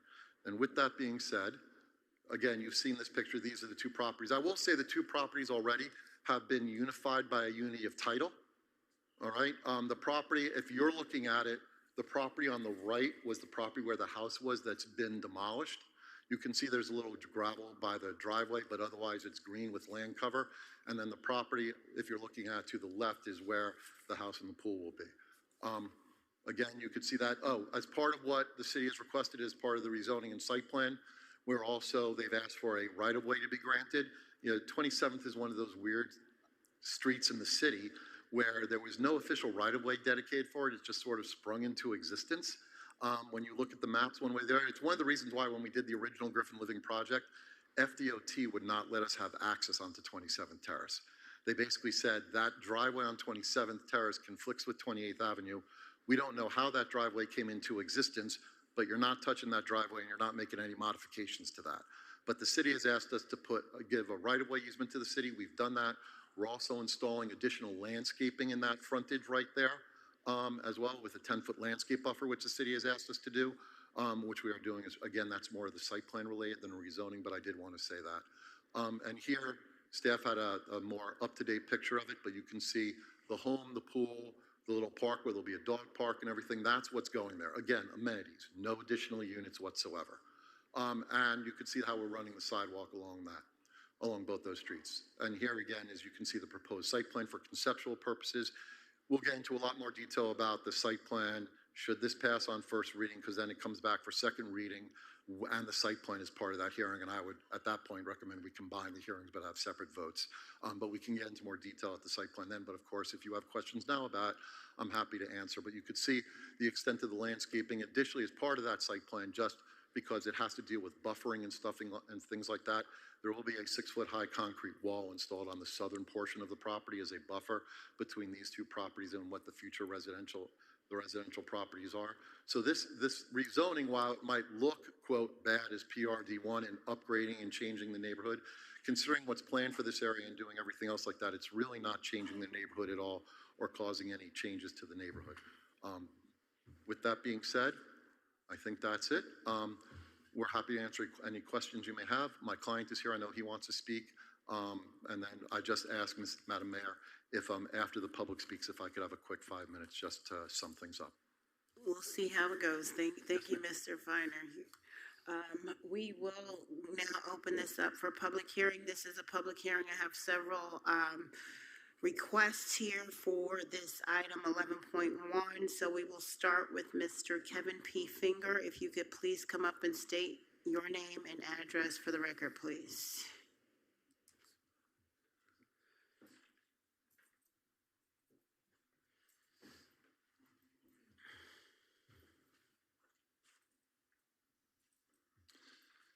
Good evening. I'm Kevin Finger, as you just heard, 5117 Southwest 28th Avenue.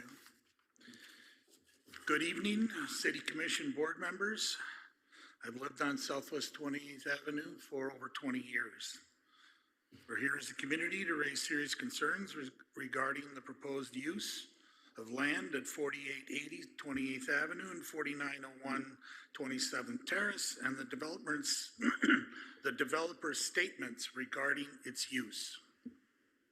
While the developer claims the property's usage will be limited to a swimming pool, pool house, and dog park, residents are concerned due to a documented history of misleading statements, some just mentioned, and broken assurances that may not internally be the case. Despite repeated denials, residents have documented clear demonstrations of non-compliance, such as large-scale events, more than one, portable AC, chairs, and tables at a residential property.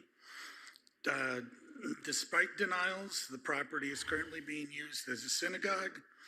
There were about 15 cars there this morning before 7 a.m. with constant traffic and almost daily prayer meetings. There are QR codes that have been posted and Google Maps identifying the property as a synagogue with an assigned rabbi since April of 2025.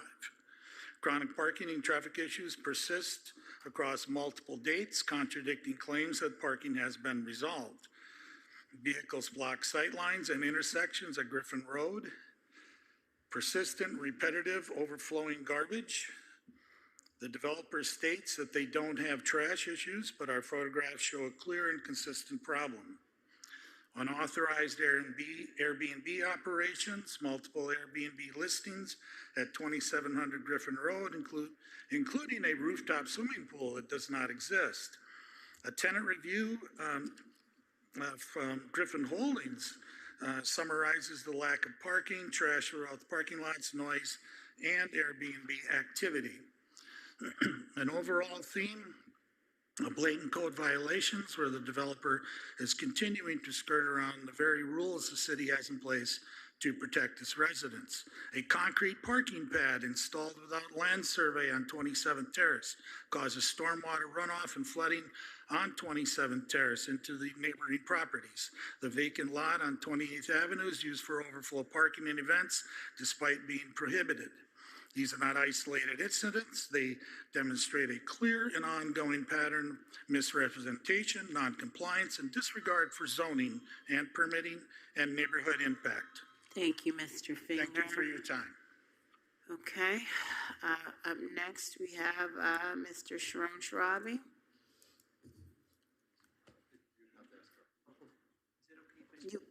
You move it to the end. Ms. Jennifer Stewart.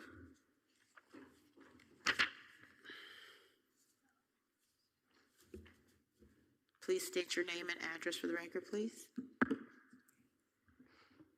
Jennifer Stewart, 4891 Southwest 28th Ave. As Mr. Gabriel de la Sala said at the last month's planning and zoning meeting, the Griffin Living developer has been a bad neighbor, and I'd like to explain to you why we feel that way. For months, the vacant lot on Southwest 28th Avenue was used for the valet parking, bringing traffic and noise into our street. It only stopped days before the February planning and zoning meeting where there was going to be a public hearing. So what happens when there's no more public hearings and there's no more need for community support? At the July public hearing about the outside restaurant seating, some of you said we're fortunate to have bustling restaurants, and I agree, but how would you feel if that activity was happening on your corner of your street with heavy traffic, cars parking in your yards, customers loudly talking as they walk back to their cars late at night, waking you up? We've been told the issues associated with the synagogue would be resolved through this no proposal, which that was said at the planning and zoning, but those problems should have never existed in the first place. The building is not zoned to function that way. We're essentially being asked to approve a new project to correct something that shouldn't happen anyway. They've repeatedly denied it as functioning as a temple again tonight, yet in your packets, we've demonstrated that something is going on there than just gatherings by a rabbi. I urge you to please look at that. I ask you to take a look at those sites yourself. There's always the questions about short-term rentals and the unit mix. According to city staff earlier this year, the property had been licensed for only 3 short-term rentals through September 2025. However, beyond that, and just up to yesterday, I didn't check today, there are about 16 active listings across Airbnb, VRBO, and Booking.com that suggest several units. In addition, the parking formulas were calculated based on a 79 one-bedroom units shown on the site plan. However, Mr. Feiner acknowledged at the planning and zoning that there are also 2-bedroom units. If you look at the website for the apartment complex, it doesn't say 2-bedroom units, but if you look at the floor plans, there's 2-bedroom units, and those 16 Airbnb listings are 2-bedroom units. So that raises a question, do we really have adequate parking for this site plan? I understand that some of you are tired of hearing from us residents about the parking and neighborhood impacts. I'm really tired too, it's way past my bedtime. But when a developer repeatedly disregards the surrounding community, breaks promises, residents feel they have no choice but to keep showing up. So I leave you with this. If a developer repeatedly disrespected your neighborhood, increased traffic on your street, and then came back asking for additional permissions, would you grant it to them? I urge you not to approve this rezoning until the developer can do exactly what Mr. De La Salas recommended and prove they could be a good neighbor. Thank you.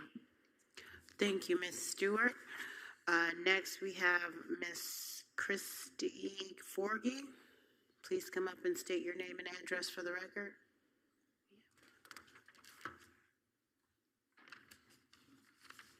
Hi, it's Kirsty Forgy, 5111 Southwest 27th Terrace. Dania Beach has a future land use element objective 111, which includes the quote, provide good quality of life for residents. Development is usually about enhancing something. We aren't even asking for that. We are asking to maintain our quality of life. We have shown how this development attracts all sorts of activities that unfortunately take away our quality of life on a regular basis. The developer is not respectful of their neighbours, nor do they pay attention to how they impact our lives on a daily basis. They are bombarding local residents with overflowing parking issues, blocked streets, overflowing trash, flooding caused by unpermitted construction. Rather than disregarding our concerns, the developer could admit they have issues with the current property and try and work with the local community. A directional sign on 28th Avenue, the west side of the main building, with parking and a list of the businesses would help direct traffic that's on Griffin Road to turn before it's too late and they drive past the building and then they're forced to turn onto 27th Terrace. Proper landscaping at the entrance to 27th Terrace along the east side of the building would prevent some parking issues, along with no standing or stopping signs to remind visitors to the main building that Broward County prohibits parking within 30 feet of any stop sign. While we like the vegetation barrier, an additional chain link fence that runs the full length of the east side of the property, including the 4901 property, would prevent the parking on 27th Terrace and cutting through the current vegetation. We are concerned that once approval is given for the zoning change, there is nothing to prevent the developer from keeping the synagogue in place, allowing the current lack of parking issues to continue and allow parking on 27th Terrace with access through the proposed vegetation barrier. We are also concerned that the unpermitted concrete slab that covers the entire property at 4901 will remain in place and continue to flood 27th Terrace. Our opposition stems from living experience, not resistance to change, but from repeated disruptions caused by a build first, ask forgiveness later approach. The photographic evidence before you clearly demonstrates a disregard not only for residents, but also city regulations themselves. We respectfully urge the City Commission to approach this proposal with caution. There is simply not enough footprint to do everything they're trying to do. We have no problem with a dog park, a swimming pool, and a proper ADA pool house, but the residential building they use as a synagogue should be raised along with a huge concrete slab on 27th Terrace.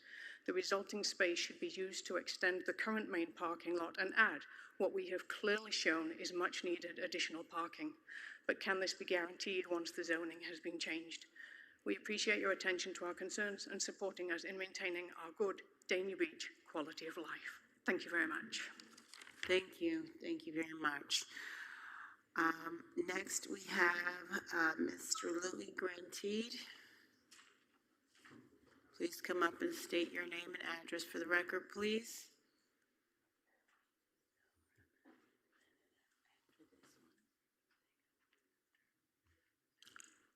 Louis Grantide, Tobin Real Estate, 1101 Ben Tobin Drive in Hollywood. Good evening, Mayor and Commission. I'm here in support of the project. I've worked with this developer for many, many years, and I know firsthand that this developer, for years, from the beginning of acquiring this property, has worked with the surrounding community to try to do everything they can to accommodate all the concerns. What we know in the development field and when you're dealing with commercial real estate that abuts up against residential properties, sometimes you can please all the people and sometimes you can't please all the people, but it doesn't mean that the developer doesn't have a right to bring additional amenities to a property that are going to increase bringing families to your city. I think you need to go back from when Griffin Road didn't have any of these projects that this specific developer created on Griffin Road that was kind of the catalyst for change in the whole direction of the corridor. They've spent millions and millions of dollars on these projects only to bring a better quality of life for people to live, work, play, shop, go to restaurants, and also always keeping in mind the concerns of the citizens. I'm in full support of the project. I think the developer, time and time again, has done everything they can do to try to accommodate the residents in the area. I understand their concerns. I've worked in city government for over 30 years, and I've been in real estate for a long time. But in this particular case, I think the project should be supported, and the developer should be allowed to proceed to add these additional amenities to properties that they own that are right adjacent to their existing property. This is a commercial property right on the front of Griffin Road. The properties are right adjacent to them. It's contained within their property as it is, and they should be given the right to do it. Thank you for your time. Thank you so much, Mr. Grantine. Next, we have Israel Valdez. Please come up and state your name and address for the record, please. Hi, good evening.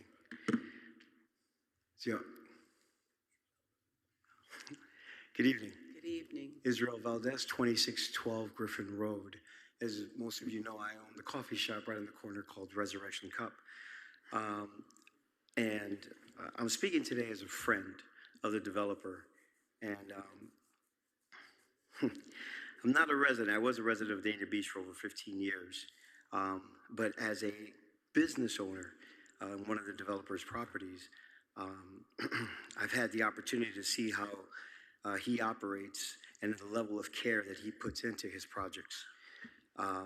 With that said, from what I've witnessed, his intention was to create a clubhouse as a shared amenity. Now, I know a lot of the residents call it that they're using it as a synagogue. So the reason I came, because one of my concerns is I own the coffee shop, which is called Resurrection Cups. We're a Christian. And I get a lot of people that come in and have Bible studies and they worship together, they pray together in my community. Are some of the residents going to turn around and say, hey, he's running a church?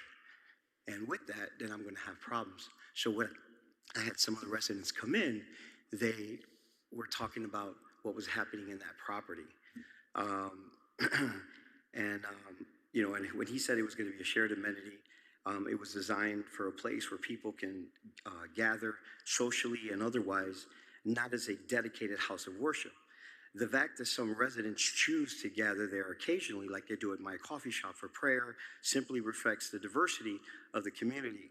It doesn't change the purpose of the building, like it doesn't change the purpose of my building or my coffee shop, because people come to gather and to pray, and which happens every day, 6 days a week at my coffee shop, which remains a coffee shop and available to the residents or anybody that comes there and do it. So in my experience, the developer has always tried to act with transparency and integrity. He's always done it with us, and his goal has been to create something like he did with our plaza that benefits the community rather than divides it.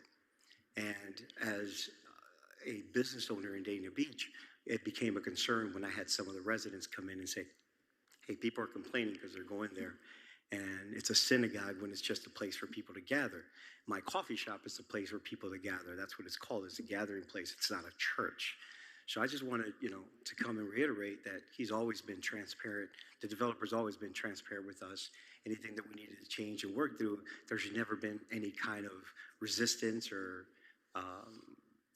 any problems or any situations that have arise from that. So as a supporter of what he does and also a supporter of Dania Beach, and as a business owner in Dania Beach, that was my concern. So I just wanted to come in here and speak on the integrity and the transparency that he has. And also that one day my place isn't sitting here and going, oh, this guy's running a church, because I have people gather there and pray there and study the Bible there. Okay? Thank you, Mr. Thank you guys so Valdez. much. Next, we have Ivatar Sessom. Maybe I butchered it. Please correct my pronunciation and state your name and address for the record, please. Hi, good evening. Eviatar Sasson, 2750 Griffin Road, Dania Beach. Dear City Commissioners, as a relatively new resident, having lived in the building for about 9 months, I'm writing to show my enthusiastic support for the proposed pool and clubhouse. As someone who's young and living in a dynamic environment, the amenities bring to my life and they offer immense value. For young adults like myself, finding affordable and accessible housing like that with recreational and social opportunities is incredibly important, and a community pool, I think, brings a lot of value to it. I apologize. This will allow us to have a community, a strong community that proposes new opportunities and new people to introduce amongst each other, and will significantly enhance the overall living experience for newer people that are joining the building, especially younger residents. Your approval would be greatly appreciated. Thank you very much. Have a good evening. Thank you, Mr. Evitar. We will move on to the next comment, which is Ite Sila. Please state your name correctly and your address for the record, please. Good evening. My name is Itai Sela. I live in 2750 Griffin Road in Dania Beach, Unit 520. I'm here to express my strong support for the proposed pool and clubhouse facilities at our new residence. As a young professional who moved here 10 months ago, the availability of modern amenities was a significant factor in my decision to make this community my home. In today's fast-paced environment, having accessible outlets for relaxation and social engagement is crucial for maintaining a healthy work-life balance. A pool and a clubhouse would not only offer a convenient space for unwinding and fitness after demanding workdays, but also create opportunities for residents to connect and network. Investing in these amenities will undoubtedly enhance our community's appeal to other young professionals, contributing to the area's growth and vibrancy. I respectfully ask you to approve this valuable addition. Thank you. Thank you. And I believe that's almost it. Mr. Sharon Sharabi, do we have any other people here to speak for or against Mr. DeRosa? Please come up and state your, well, we've had that part, so just come up and, we have two more. Did you fill out a comment card, sir? You can do that after. I just want you to state your name and address for the record, but you will need to fill one of these out. Sure, my name is Aaron Younger, and what else? Name and address. The Griffin Building, 2750, 2750 Griffin Avenue. You got it. The floor is yours, sir. All right, got it. All right, can I continue? Yes, Figure out later. absolutely. You'll do the Excellent. do the paperwork later. Okay. I read a little slow, so hopefully I can borrow some of your minutes, the person who spoke before, but if not, I can definitely understand. Take it easy, I didn't even start yet. Hi, good evening. My name is Aaron Younger, and I live in the Kush building in Dania Beach. First, I'd like to thank the commission for the work you do for our city, and for giving residents like me an opportunity to speak tonight. I'm speaking tonight not only for myself, but also on behalf of many of the neighbors and the fellow tenants. We decided, rather than having many people come up and repeat the same concern, I would respectfully share them on our behalf.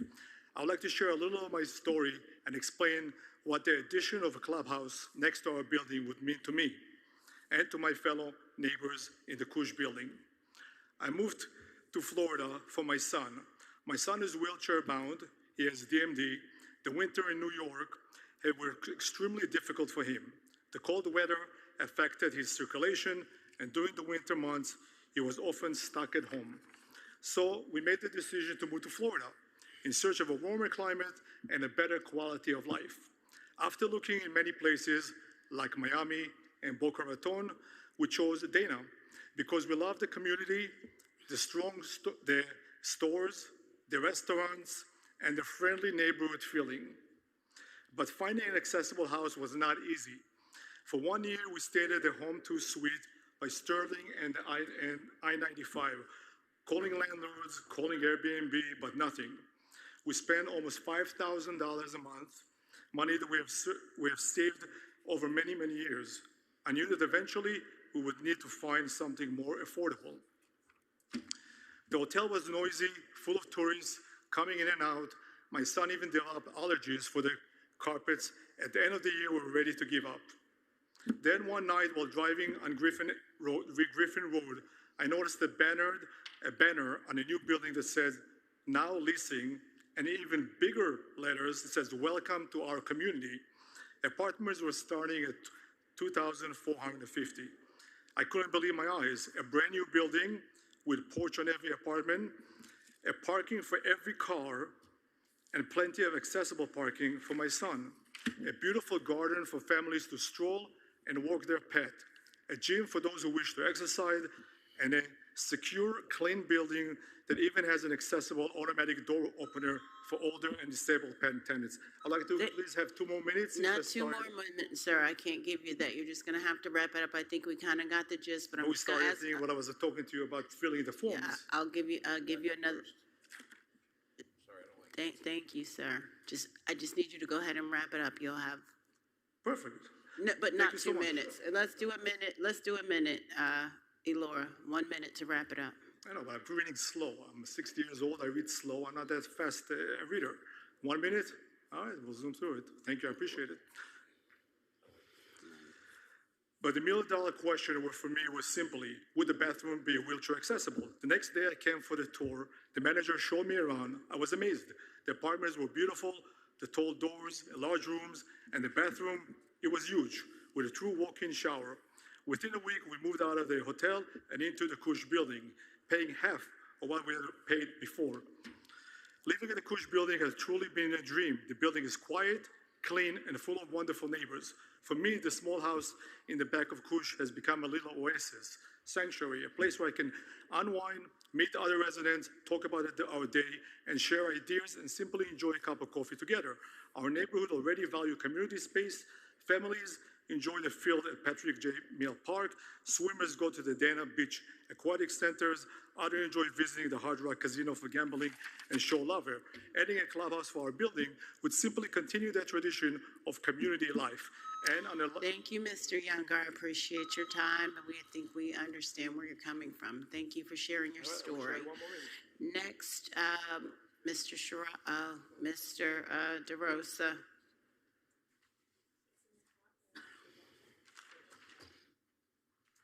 Good evening, Sean DeRosa. I am here in support of the residents who live in this neighborhood and who are speaking tonight about application RZ-034-24. This request would rezone these properties from residential zoning to planned residential development. The neighbors who live there chose this area because of its existing residential character. Changing the zoning changes the neighborhood. The people who live there are concerned about increased density, traffic, parking, noise, and the overall impact on their quality of life. These are real concerns from real families who call this neighborhood home. Once zoning is changed, it cannot easily be undone. It sets a precedent. It opens the door for more changes in the future. The residents deserve stability and protection, not uncertainty. This neighborhood has an established character. It should be preserved and respected. I respectfully ask you to stand with the residents, protect this neighborhood, and deny this rezoning request. I would also encourage you all to think about when you were out there campaigning, asking residents in this neighborhood for their votes. You all took a fiduciary responsibility to protect this neighborhood and to protect the residents. In addition, I've heard multiple times about opening an additional access point on 29th Avenue. And I respect the commissioner who has spoken up and insists that those residents should be protected instead of opening up that road. They bought those homes with that existing condition, and to take that away from them is not right. Think about you buying a home on that street, or your neighbor or your friend or your family member, and to have it just removed and torn away, and now to have it an access there that creates all that traffic, that's not the right thing. You told the residents that when you were elected into your seats, you would protect them. And I would urge you, please vote no tonight and protect the residents in the neighborhood like you shared with the residents when you were campaigning, asking for their votes. Thank you. Thank you, Mr. DeRosa. Mr. Sharabi.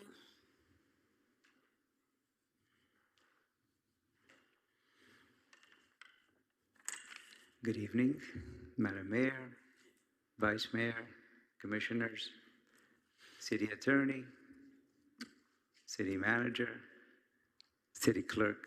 3 minutes haven't started yet, correct? Oh, it has, okay. Good evening to everyone. I would like to rewind 3 years back. I was standing here in front of some of you in the exact same place, asking for your support and vision for approval of this beautiful project. As a member of the community, it is my utmost desire to create and build an exemplary building that we are all proud of. Throughout the years since 2012, I've had the pleasure of working closely with Eleanor, Corinne, and city staff to develop beautiful commercial buildings. I've always brought respectful tenants and always made sure to set a good example. I've never misused your decision in supporting my projects. On the contrary, my appreciation shows with the way I maintain, upkeep, and address concerns of every one of them, because my actions are a reflection of your decision. With that being said, I'm here again kindly and humbly asking for your approval. I'm not asking for anything more than any other building would want to create to cultivate the best environment to secure quality tenants. As you know, I'm not just another developer, I'm a developer who lives and works in this community for more than 30 years. I'm here for the long haul. We're all here for the same reason, to build this community together and to create positive impact. Please, I urge, let's give our residents a place where they can feel a part of this community as well. Thank you, Mr. Sharabi. Thank you. Under 3 minutes. At this time, I believe there's no more public comments that have not been recognized. Is there anyone else from the public that I'm going to close the public comments? You may, ma'am. Yes. Come and state your name and address for the record. Thank you. My name is Alina Illanes, and I live at 4937 Southwest 27th Terrace. I am the second house from that parking lot synagogue. I just want to tell you what has been my experience. I have flooded more than once during the last rains, and I'm hoping this doesn't happen again. But that has happened. Another thing that has happened is that on more than several occasions, I have tried to come into my street, 27th Terrace from Griffin, and I have almost crashed, even though I'm going slowly, because there is one car parked, coming, looking towards Griffin, one car parked going in the opposite direction on 27th Terrace, and another car trying to exit. So I'm coming into 27th Terrace, and there's another car coming out of 27th Terrace. So now there's 4 cars trying to come into what is the size of an alley, because that street used to be an alley. The first 6 houses on that street don't even have a sewer. We're not hooked up to sewers. We have septic tanks. I don't know if this is the reason why it has become such an issue with the flooding. But when the flooding starts, all the trash that they accumulate, and it's weekly, it's not trash that belongs to a residence. It's trash that belongs to a business, because there's 3 trash cans that are overflowing, and once that water starts, all their trash comes to me. I have to pick up their trash constantly. It's just weekly at times, because whatever winds or breezes that they throw, that comes to me.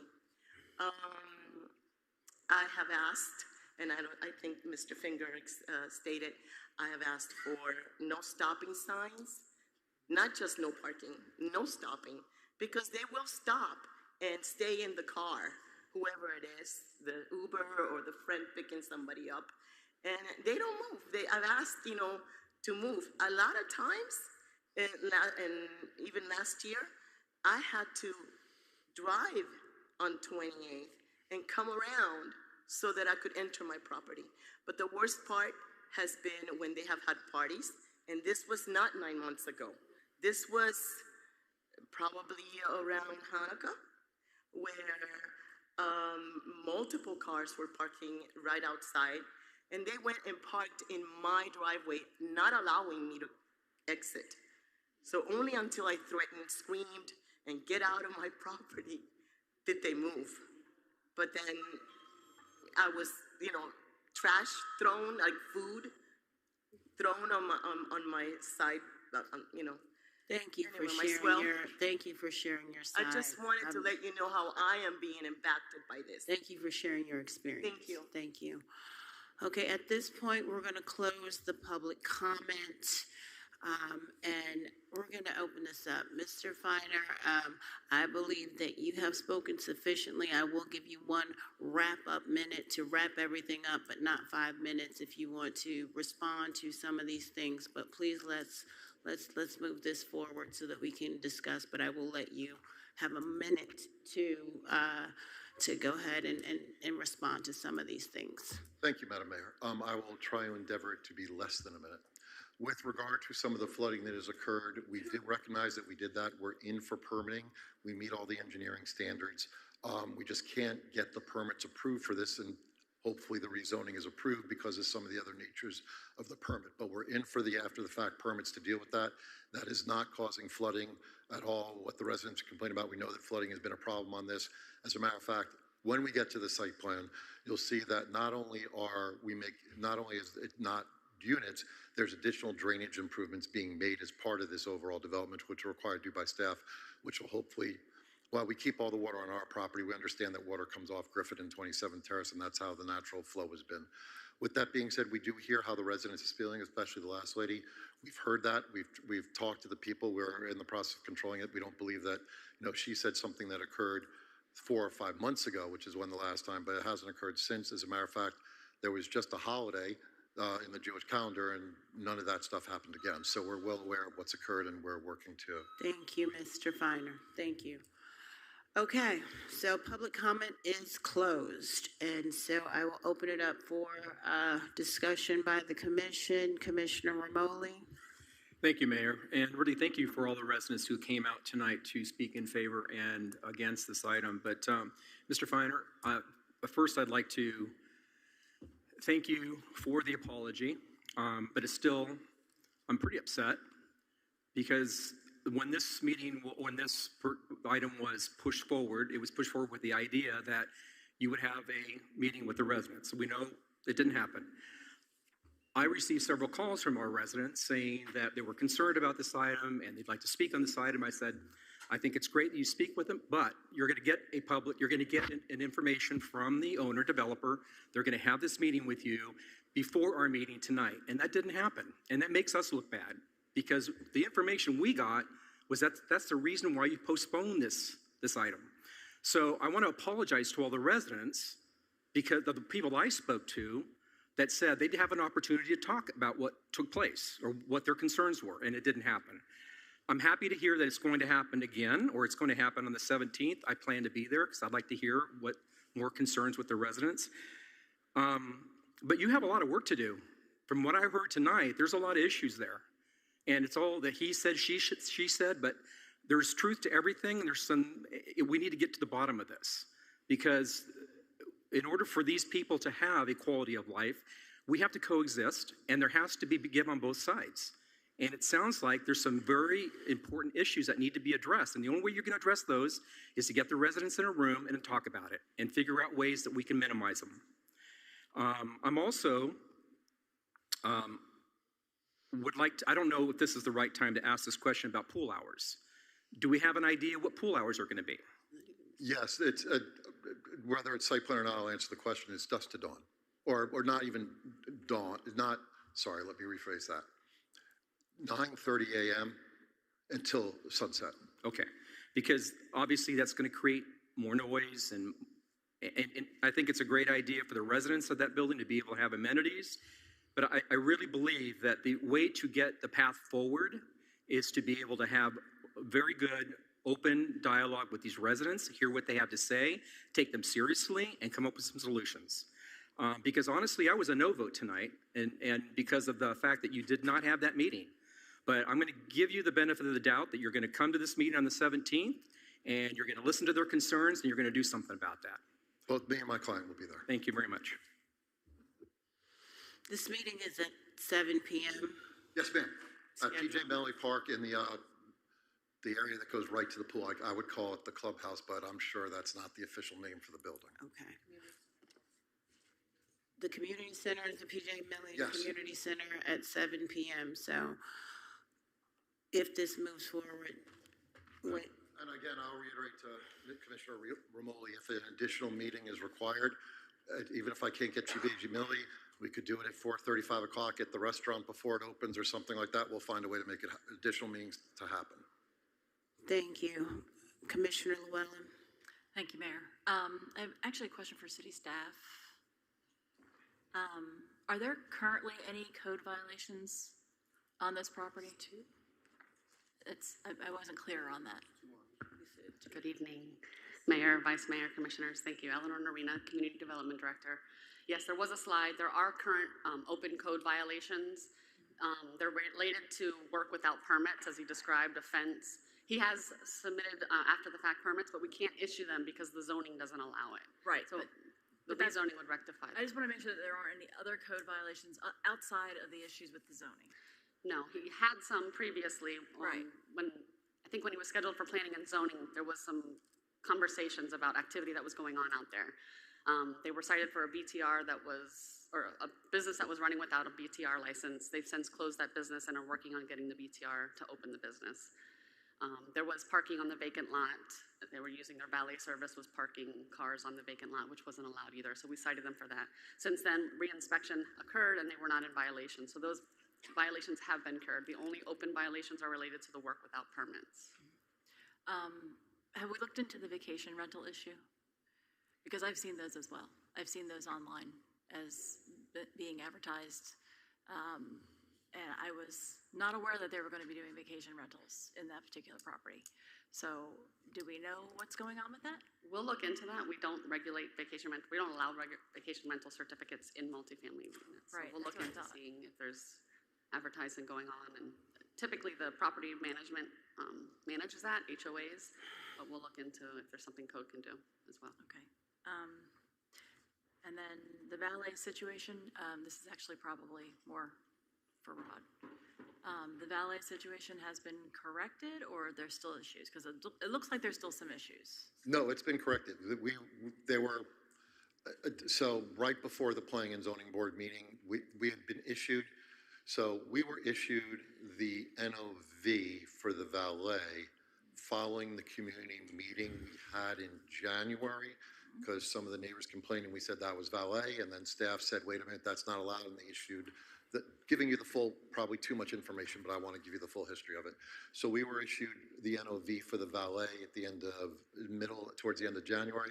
It had been cured basically right before the P&Z, where we instructed the valet, don't park there. They ignored our instructions. We had to threaten to terminate them, or the property manager went there and said, don't do it. They have not been parking in the valet is now not parking in that area anymore. It's been spot checked by zoning actually several times. When we said it wasn't happening, they said, well, we're going to spot check it several times before we put you in compliance, and it's not occurring. Has anybody, developer or you or somebody affiliated with the property, had any communications with the residents that live in that property about the problems that are being complained about? Because you can have all the community meetings you want and hear all the complaints that you want, but if the problem's going to persist because the people that are living there are actually creating the problem, or the people that are going to the businesses are creating the problem, it seems to me that it would make sense to talk to the people who are actually there all the time and tell them, this is what's happening. We can't get you your amenities because this is a continuing problem that we're having. So we've spoken to several of, so there's a resident, let me backtrack. There was a resident who is not part of the building who would call to us and say, hey, I'm concerned about trash that's accumulating. There were cigarettes butts left out. One of the tenants was smoking, leaving their cigarette butts outside and everything. And she and I had an email dialogue several occasions, and what we did was we addressed that, where we had our property manager start coming out every morning. We told the residents you can't be doing that, but B, residents don't listen. And rather than going through an eviction process on those, which takes time to do anyway, and who knows what they do, during that process, what we did was we went through and we had the property manager policing the area where the cigarettes were found and everything else to correct that problem. We've also told the residents that when they place an Uber order or an Uber Eats or a Lyft or whatever, they are to tell the driver to come in 28th Avenue. We've given them flyers, we have signs in the lobby, and we've done that. So we've tried to correct the idea that way. So we are talking to the residents about that, and we are telling the residents about that. I just know for a fact that you could tell an Uber driver that, and they might not care. I'll tell you the same thing with the UPS store that's there. You know, we have told all the UPS drivers, we've actually written to UPS corporate and said, don't park in the turn area on Griffin Road. You have to come in and go into the designated loading area to unload. Sometimes they listen and sometimes they don't. And I wish I could control those third parties, but I honestly can't. But we've tried to engage. When we've heard complaints from the residents, I will tell you, we've had a couple community meetings. That's where I've mostly heard from these residents. I know Ms. Stewart has communicated to the city manager before about some of the parking issues, which we've, that was not the valet issue. The valet issue was lays at the last one. The other one, it was these other issues, which we thought we corrected with the valet. But besides my emails from Ms. Stewart and that one other resident, I haven't at least I haven't heard from any other residents. We heard from staff what some of the residents were talking about as issues, and we've tried to address those directly with the tenants and with the companies that are serving that. What about having property management? And I don't know what they do. I don't know what their routine is. But I mean, do they perhaps like take a golf cart and ride around the area to see if there are issues with parking, or see if there are issues with trash, or see if there are problems that could be avoided at the time, and they can figure out who it is that's doing it? So when we were told about the trash issues at the January community meeting, which is the first we heard that there were problems with the residents on that, Mr. Sharabi instructed the property manager 2 to 3 times a week to start going on those patrols and looking at it, especially on that property that the young lady over there had complained about the trash and how it was overflowing and everything. And to my knowledge, yes, the trash cans are full, okay, but they're not spilling out. They're not being knocked over anymore. They're not doing that. And that's part of the property manager's now daily routine about how he's addressing that. Again, we found out about that in January, and we worked to address it from that point onward. If we would have found out about it more, we would have done that. And I would encourage, and I'll say this right now, I know, and Mr. Sharabi could come up and verify this, I know the type of person he is and how he manages the properties and who he hires as property managers, because he's got several other properties. Not only is he going to tell the manager about this stuff, but if residents have a problem, we urge them to come to the property manager and speak to the management about this, and we'll work to address it. Well, I'm kind of with Commissioner Romoli. I would like to give you the opportunity with these upcoming meetings that are scheduled and see what can be done over the next couple of weeks before the next, I'm assuming that's when we're having the second reading, is it the next meeting? 24th. And if, I'm willing to give you the chance, but it needs to be fixed. It needs to be fixed, and if it's not, then we're going to have a whole different tone, much worse at the second reading. I hear you, and my clients, as you He's know, right is there. right here, and he hears you too. I know he does, and here he comes. Sure. Lori, I would love for you to come and visit the property. I know sometimes when someone tries to, present a picture of what the place looks like, but if you come to the building, Louis, I would love for you to come. It's pristine. I have a property manager. I have a maintenance person. I have 2 cleaning girls that clean inside the building and the interior 3 times a week. It's the exterior, though. The exterior is pristine. I would love for you to come, honestly. It's not fair that we're being attacked as far as the building. If you look at it, and forget fairness, it's not whether it is or it's not. I keep the building like I keep my house. It is beautiful. Now, if the back property, something happened before because there was an incident of a party and the garbage was overflowing, maybe. I'm not going to say no. It won't happen again, I promise. But the building is gorgeous and it's perfect. I mean, we pressure clean once a week the entire walkway, the back and the front. You're more than welcome to come and see. Sometimes from the water that stains, from the lime rock that stains the glass windows in the front. We clean all the storefronts in the front as well. So it's not, I don't think that we're being represented or properly, because we do care, and it does look nice. I mean, I'm sure you've driven by it plenty of times. I just want to see, I want to give you all the opportunity to be good neighbors with the people who live there. 100%. And I want to hear from them that you're being beneficial. 100%. And that's what I'm looking for, and I think that's what all of us want to hear. No question. I've never failed you, but I can tell you one thing. I can't promise I will make everybody happy. You know that. It's never easy, but I will always do my best, and I always try. Thank you. Thank you for giving me the chance. Thank you. Thank you. Commissioner Ryan? Thank you, Mayor. Yeah, a few concerns and questions regarding this request from the applicant. My 3 biggest concerns are the code violations, the unpermitted construction, and no public outreach. I don't know how you could ask for a zoning a change when you have a current code violation that's active on both properties, and when you had unpermitted construction that still hasn't been rectified currently still. And our staff said that if this does get approval, then they will rectify the code violations. Why not rectify them now? To show that you're really trying to make an improvement here and improve the quality of life for everybody around there. I'm not sure if anybody is familiar with this street. I'm sure some of the commission has been there, but this is a very unique street in Dania Beach. It's extremely narrow. It's probably like the most narrow residential street that we have in the city of Dania Beach. And you have to make a U-turn if you're heading westbound to turn around to get to it. You can only get to it if you're heading eastbound on Griffin Road. So that limits the access already. And I see that, it was consistent with future land use, and I don't see how that's consistent with the current zoning. And this does look like a isolated zoning district to me. That's exactly what it is, because it's all residential lots surrounding it besides the frontage on Griffin. I would say to show the residents more than telling them and promising them will make a difference.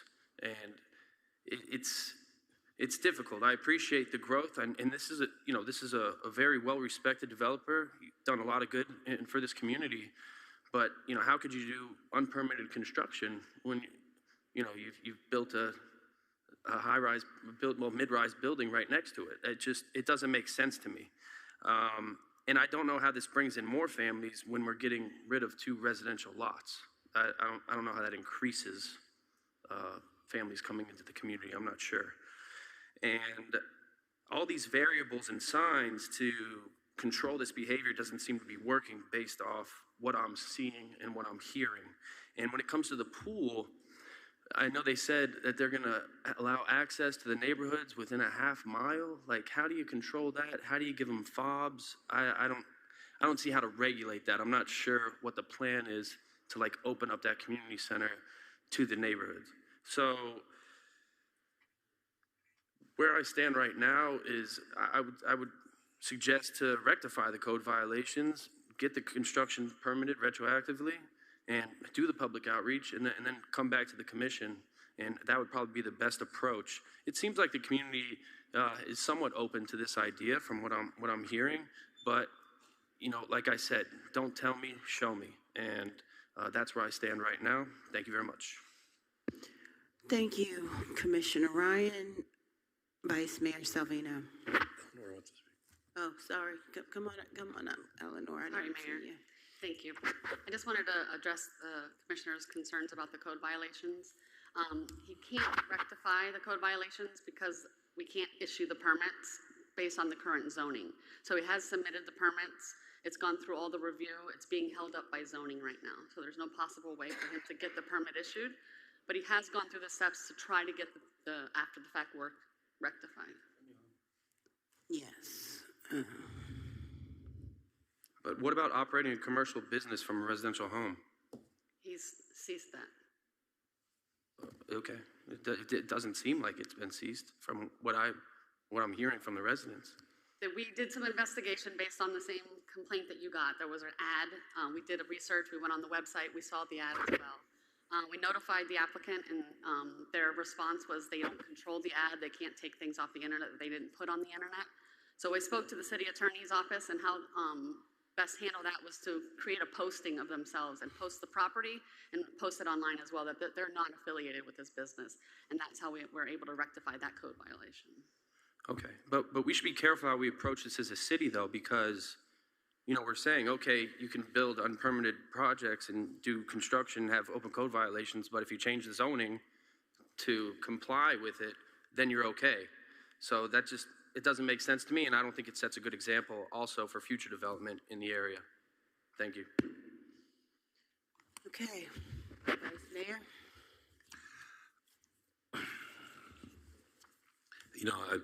I hear everybody out there what they're saying about the project and so on, and I've been by the project. I've seen it. I've been on it, and I see the coffee shop as well. I've been there and been on it. I've seen the dollar store and been on it, and that area has really changed in the look of it, what it is. It looks clean. It looks neat, and so on. The most residential places that are trying to be a little bit better would put a pool in and try to do a few things that would make the residents enjoyable to their place. And I'm not a contractor, I'm not a developer, and I see things that that would be beneficial to this and so on. Maybe between the property that's being built, if it passes and you put a pool in, maybe the wall that's in the back of the property. I don't know if we can make an exception to it to be a little taller to try to help noise reduction or not. Just thinking out a little bit about how you could cut that back a little bit. I'm going one way and I'm coming back another, so my conversation will be bouncing around a little bit. As far as the rain and the flooding over there, that area is a flooded area. It's bad, and my sister lives on 28 Terrace, and her house gets flooded all the time. And I know that with the new project we have with PJ Mealy coming up, there is a brand new, we're putting a brand new system in there to alleviate the flooding. Hopefully that will go all the way up to Griffin Road and so on. That will help the problem with the flooding, because my sister gets 2 foot of water in her house on 28 Terrace. And so the flooding, I don't know if it really has anything to do with this project. The biggest problem I see is the parking. And this has been something that's been a problem since Apulia opened up, and that was something that has been addressed from the Sheriff's Department. I know that they've been out there. I know they put a sign out there and posted no parking. I know they've had deputies out there writing tickets. The chief had mentioned that in one of his reports that's on record, that they're trying to alleviate that. I just know that it's hard to control the parking situation of people coming there, especially the Uber and Lyft drivers.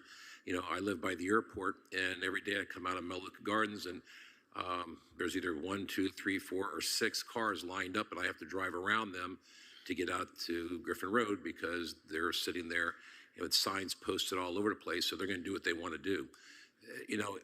Any project that you have in the city, there's going to be like you say, you can't make everybody happy and you can't fix all the problems, whether it's a swimming pool or whether it's parking, but I do think that the parking is an issue. And I think that the parking hadn't started in parking in people's yards and sitting there parking on the sides of the street.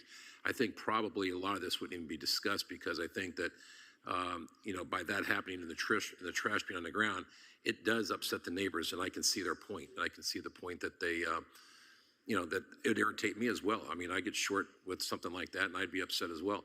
I don't know how you can completely control it, but I do know that looking at the projects that are out there that he's done, that the developer's done, and the owner of the property, they do keep them clean, and they do look nice.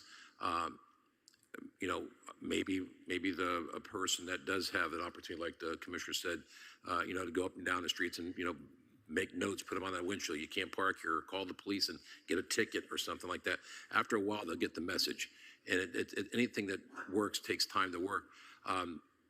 I see the complaint. I see the developer wants to do something nice. I see the residents that want something nice. I think that if they work together, I think it'll come to a good ending on this. I think that I would vote yes on this first reading and see what happens at the meetings. And I think the developer and his family and his crew will try to rectify this problem, and we'll see what happens with the commission on the second reading, and see if whatever problems are out there can be rectified, promised, and kept, and go from there. But I think that's just something that we need to work on as a resident, and a developer needs to get it together and make it happen. And if there's promises out there, try to get these promises kept. I don't want to stop progress, because I think it's good for, you can't tell a resident they can't have a pool, and you can't tell the neighbors, you can't have people parking in your yard. So it's kind of like you got to work together to make things fit. So let's see what happens on the fixing part, the meeting part, and then on the second reading, because if it passes, I'm gonna vote yes today on this to pass it to the second reading to see how everything works out and go from there. Thank you, Mayor. Thank you, Vice Mayor.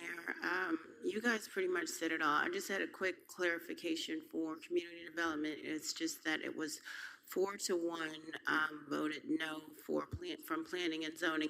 And is staff now recommending this? Because I remember at one point that you were not recommending it, I think the last time. So I just want to be clear on what the recommendation was from staff and planning and zoning. So staff is recommending approval, and the Planning and Planning and Zoning Board recommended approval 4-1. No, denial, see. Recommended denial 4-1, I'm sorry. It's getting late. Yeah, okay, so I just, thank you, that's all But I we're want. still recommending approval. We didn't change our recommendation. So staff is definitely recommending approval. Okay, that's all I wanted to clarify from you. My colleagues have given very insightful thoughts on this. You know, when I look at it, I agree and disagree with a lot of the comments.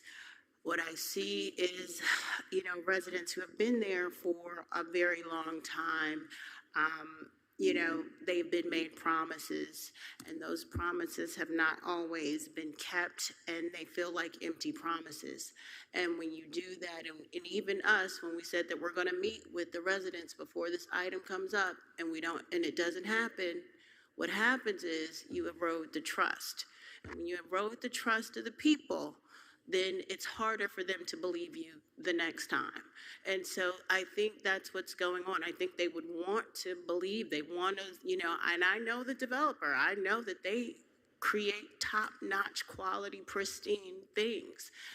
But we have to be able to come to a position and come to a point where the trust is with the residents. The residents believe that you're going to do what you say you're going to do. They have to believe it. They have to see it. And I was going to vote no just because of the fact that you have to keep your word. You have to do what you say you're going to do. And it hasn't been happening. So I am going to I'm going to vote in favor of allowing that one meeting. I'm going to listen to the residents just because I feel like they deserve to have all of the questions, everything that they have, the trash, the parking. I hear about the parking almost weekly from one of my walking club members. So the parking is something that needs to be addressed. I don't know what that final resolution is, but I know that if you say it, just say, I can't promise, or we're going to do the best we can to do X, Y, and Z.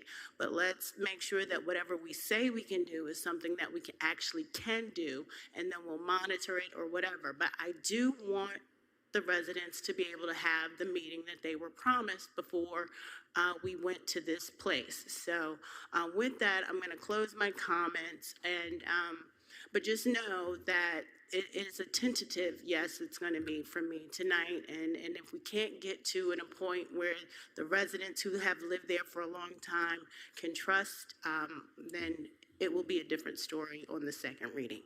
All right, Laura, with that, let's call it to a vote. Oh, sorry, I'm so sorry. Do I have a motion? Commissioner Llewellyn. Thank you. I'll make a motion to approve 11.1. Thank you. Do I have a second? Vice Mayor? I second. All right, let's call it to a vote. Laura? Commissioner Llewellyn? Yes. Commissioner Romali? Yes. Commissioner Ryan? No. Vice Mayor Salvino? Yes. Mayor Davis? Yes. Mayor, the motion carries. Thank you. All right, let's move on to the next item. Vice Mayor, you're gonna need to take over. Okay. We're gonna have to move on to item 12.2. And Eve, if you would please read item. Wait, we did those already. No, we did 12.1. An ordinance of the City of Commission amending Chapter 28 of the Land Development Code, Part 2, Site Development Regulations, Article 205, Tabular Summary of Site Development Standards for All Zoning Districts to create Sections 205.11 through 205.16 to implement the city's Live Local Development Standards pursuant to Section 166.04.151, subsection 7 of the Florida statutes as amended. Amending Article 200, User Guide aside for Part 2 of the code to create Section 200-60, site plan review procedures for applications pursuant to 166.04.151 subsection 7, to provide for development regulations and administer review of certain affordable housing projects under state law, and creating Section 200-61 entitled Implementation Procedure for Site Plans Utilizing Live Local Act, providing for codification, conflict severability, and an effective date. This is community development.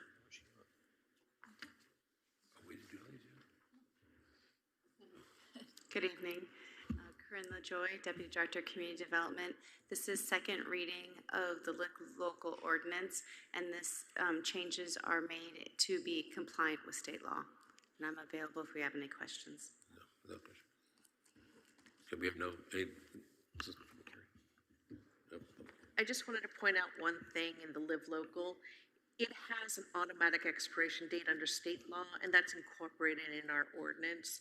So these regulations will not be in the books forever. They do expire by October 1st, 2033. Thank you. okay, thank you. This is public hearing. Anybody? Of course. Come on up, Sean. There was a commissioner who wanted to speak? No. That's because she's gone right now. Good evening, Sean DeRosa, Dania Beach.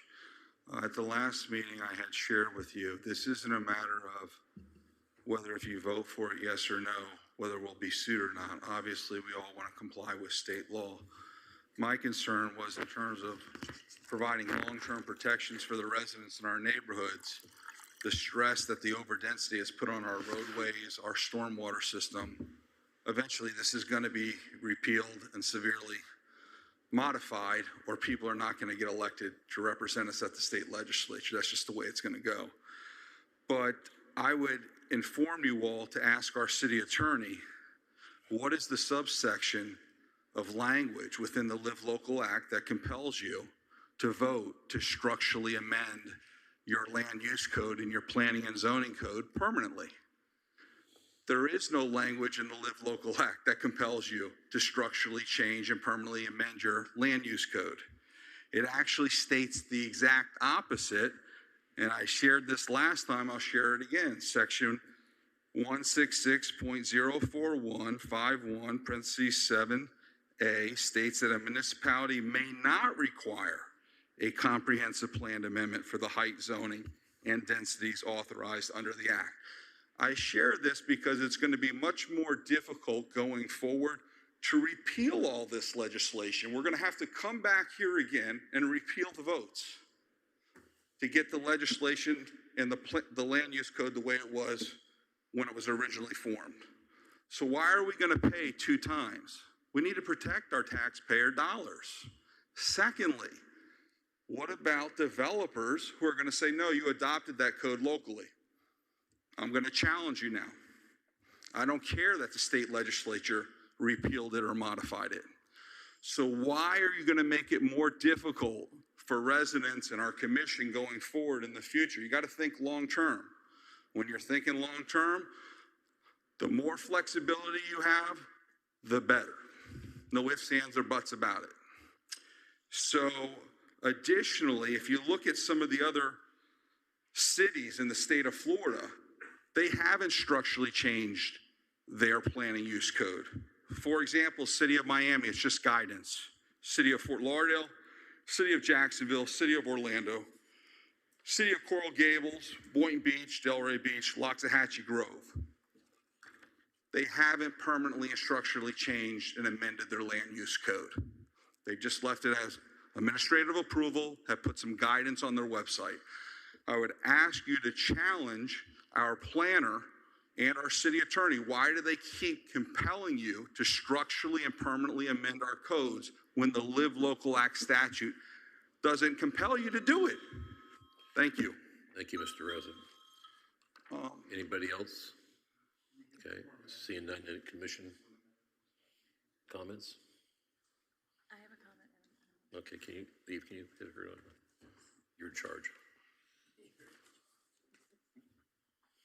Well, I had okay, Lewis is. So can you, attorney, can you possibly address that particular concern that, from my understanding is that we have to adopt a change based on state regulation or state language. Our code should not be inconsistent with state law. When you have an ordinance in place and says you have to go to a public hearing, but the state law says you have to have an administrative process, that's a cause for conflict. This section of the code that is related simply to Live Local provides for all the to correct all the discrepancies from our code to be consistent with state law. It also provides for an automatic expiration consistent with state law. Okay. All right, thank you for the explanation. Appreciate that.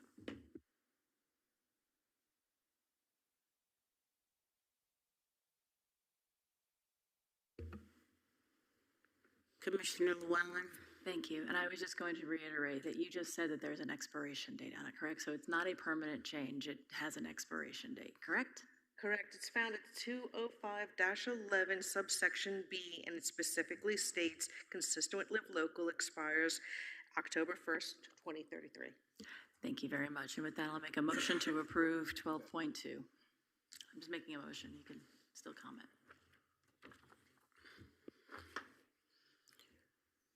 Commissioner Ryan. Thank you. Do we have a development review committee or do we have to create one? We have one? DRC. Yes, Commissioner, we do have one in place, correct. Who's on it right now? So we have a representative from multiple departments, engineering, planning and zoning, there's traffic engineers, there's landscape arborists, fire. I'm also involved with it when needed. City attorney, depending on if there's agreements or development orders that need to be established. Okay. Thank you. That was only my question. Yeah, with that, I'll second the motion.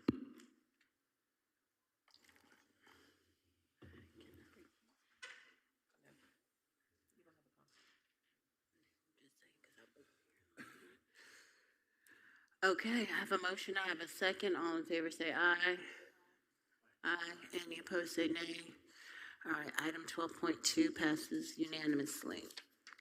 Item 12.3, Eva, if you could please read item 12.3. An ordinance of the City Commission repealing Chapter 22 entitled Streets and Sidewalks at Article 5, General Regulations, Section 22-96, Shopping Cart Retention and Retrieval, as the regulations for shopping carts has been preempted by the state, providing for conflict, severability, and effective date.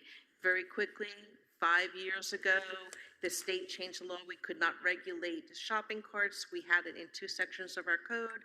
I removed it from one, not realizing there was a second identical section. So I think Muni Code put it in twice, because we only adopted it once in the city. Anyway, we found this. It needs to be repealed. Thank you, City Attorney. This is a public item. A public hearing. Does anyone wish to speak for or against this item? Seeing none, do I have a motion? Commissioner Llewellyn. I'll make a motion to approve 12.3. Thank you. Do I have a second? Commissioner Romoli. Second.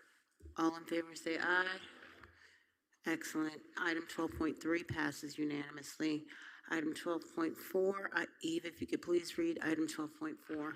An ordinance of the City Commission pertaining to the subject of legal and official advertisements, updating the Code of Ordinances to allow for publication of advertisements and public notices on a publicly accessible website pursuant to Florida law, providing for codification, conflict, severability, and effective date. I believe your clerk gave you a very good explanation last time. I don't know if you need another one. This is a public hearing. Does anyone wish to speak for or against this item? Seeing none, do I have a motion? Commissioner Romoli. Motion to approve 12.4. Thank you. Do I have a second? Second. Second from Commissioner Llewellyn. All in favor say aye. Aye. Item 12.4 passes unanimously. Thank you, Commission. We will move on to discussion and possible action items. Item 13.1. I was approached by the Gracefully Aging women members of the Gracefully Aging, and Miss Bobby Grace, our former mayor, is being honored as an honoree for the 9th Annual Phenomenal Women's Awards. They are requesting a table for the commission to sponsor a table in the amount of $600, and I just wanted to see if I had consensus or if the commission would like to sponsor this item for former Mayor Bobby Grace. So I will open it up for discussion. If anybody has any feelings on that, I'd appreciate it. Commissioner Romoli? Hold on, I'm sorry. No? Pass on me for round. Okay. Vice Mayor? Just asking for out of our contingency or the city to buy it out of theirs? It would be, I guess it would be individual unless I don't think we can do the commission contingency. Okay, well, I mean, I'd be willing to put up $100 out of mine if everybody else doesn't. If not, we'll figure something else out. Okay, so I have Vice Mayor who's willing to do 100. Anyone else willing to contribute to the table? 120 each? Yeah, yeah, that's fine with me. 120. Depends on the other you three of you, so. Thank you, Commissioner Ryan, for doing the math. He said, Okay, why not? 120 each. I have consensus from the commission to do 120 each out of our contingency funds, each 120. So we will give former Mayor Bobby Grace a table for her honorary services for the 9th Annual Phenomenal Women Awards. Thank you, Commission. All right, then we will move on to item 13.2, expanding cultural programs in the city, sponsored by Commissioner Llewellyn. Thank you, Mayor.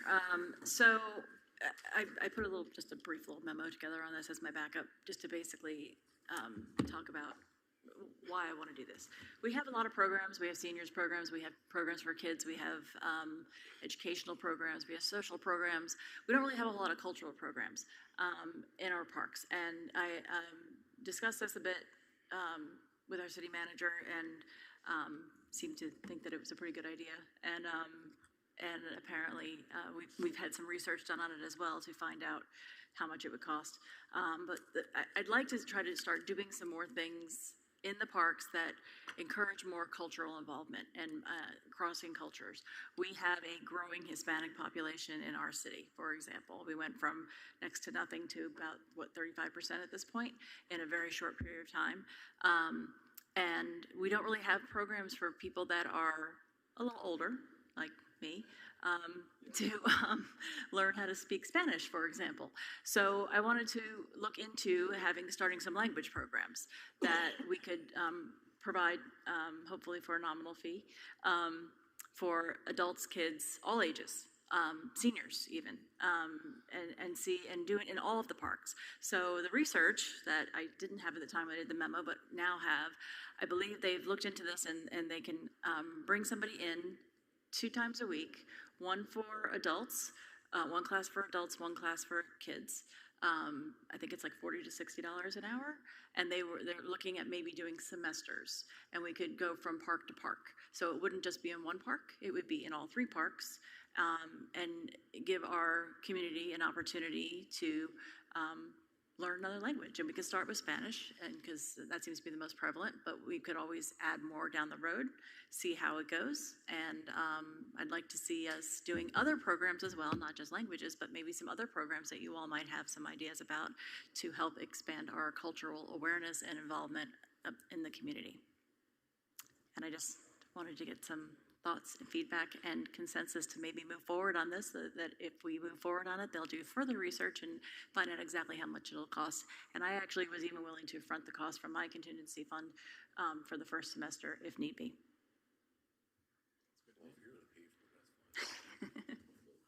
Well, I think it's a good idea to move forward with cultural programs. I would like to see what the program is, and I would like to see it presented before we move forward on it. I'd like to see the data. I would like to make sure that we have public interest. I also heard that there are we have a lot of Spanish-speaking parents who would like to learn English as a second language, and just other cultural programs in general. We are a diverse community, so I'm fully into and supportive of bringing some more programs, but I would like to look more in depth at bringing them all together and fully baked, or having some kind of having some kind of data that we can actually look at and see and make sure that we have the public interest on those sides. City Manager, do you know offhand if we have, somebody's told me that we had an ESL program at one of our parks, and I'm not sure if that's true or not, but I heard that, and I know that there is interest on both sides to learn Spanish, and also for Spanish speakers to learn English as a second language. So I think that those are two great ideas, not just those that want to learn Spanish, but those that want to learn English. And we've done some research, but like you said, Mayor, fully baked, and we look forward to coming forward at the next commission meeting with a presentation. A lot of the costs could just come from the registration, because it's really not that expensive. But one of the things that we've done in the past in Parks and Recreation, putting my Parks and Rec hat, is just doing some community surveys, and we can even have a nice little article, a nice little story at the next Pioneer to tap into the interest. But I think it's not just about sports, as much as I love sports and recreation and things like that, but being able to expand and cast a wider net into what we offer could be a win-win. yeah, so that would be my recommendation. Let this team go back and bring it back fully to the commission with some specific suggestions. And I will tell you that I had already mentioned this to our principal from Collins and our principal from Olson, and both were very excited about it and thought it was a great idea for younger children, especially because usually these sort of programs, I know Anthony might have some information, but I know that they were both excited about it because they don't normally have languages at the younger ages, so it would be good for their kids as well. So, excellent. And with that, we'll just go ahead and move on to item 14, appointments. I'm still not ready for my Dania Beach Housing Authority vacancy. Vice Mayor Salvino, how about you? Are you, say it again. So you get that right. All right, we're gonna move on. No, I got. Okay. Oh, All right. back up. All right. No, let me, Yes, ma'am. I thought you. So I have a question to ask my fellow commission. I spoke to Laura earlier on this, on my appointment for the Marine Advisory Board. It's a 5-position post, and I think that we've had one person drop out. That's where my position's filled, so we have 4, and I think that might have been a little bit of the issue that they're not even able to vote because they're not quite getting a quorum, which I guess it has to be, 3? Okay. So my question to you is, I have 2 gentlemen at this time are willing to participate in this. They were very, very into it and very excited about it. I'm trying to find the text I had on it earlier so I can give you a little bit of an idea.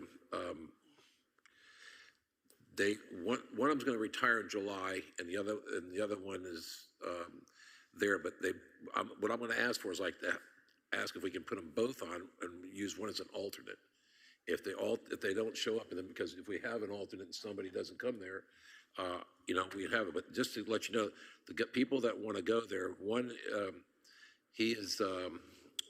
of them is a pilot that lives, and he knows one of the people that is on the board, which is Rob, who I gave that to somebody as an appointment a while back, and he is ready to go on it. And he said but he retires in July, but he can do a couple of meetings now. He's only have April, May, June, and so then he'll be full time at that point, and we can use an alternate. And the other person you want is also is retired U.S. Navy, but he's employed in the cruise industry and has marine maritime, he says, officer. He's an experienced both U.S. Navy officer and a cruise industry representative, in addition to knowledge of our city waterways. So they both seem to be, excited about being on here. So my question is, I don't know the legality, Eve. I could bring to the next meeting a resolution to change the composition so that you can have the alternate. It's an ordinance?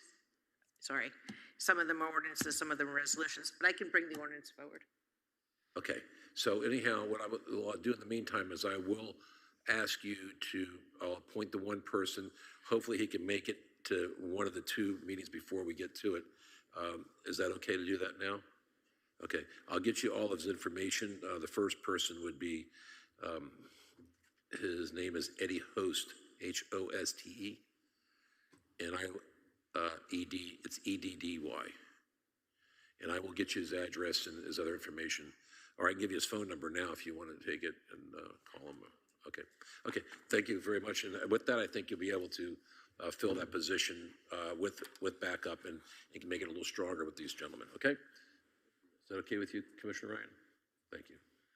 Thank you, Vice Mayor. I just want to make sure that the ordinance would be uniform across all the boards, or would it just be for this one, and then we start doing things? Each board has its own resolution or ordinance, so this would be to amend the ordinance to include alternates. On the Marine Advisory Board? Yeah, because I think there is alternates on other boards. I think we have other boards that have alternates already on it. We'll look at that for further consistency. Eleanor and I were presenting, it's coming to a future meeting, to make consistency on the quorum issues and for absences. So this is another thing that we can try and make uniform. Okay, thank you, Mayor. Thank you, Vice Mayor. All right, we'll move on to commission comments, and we will start with Commissioner Llewellyn. I don't really have a lot of comments. I am looking forward to, I'm looking forward to our meeting Thursday night. I think it's going to be very interesting, and I also am looking forward to our Danny After Dark this Saturday night. I think that's going to be fabulous. Have we sold out? Pretty much got a couple more. We actually extended it. Oh, okay, good, to extend it. Awesome. I think it's going to be a lot of fun. They've all been very good so far. That's it. I'm going to keep it short because we've been here a long time and everybody's tired. So have a good night, and thank you for everybody's interest and engagement in our city business. Thank you. Thank you, Commissioner Llewellyn. Commissioner Romoli.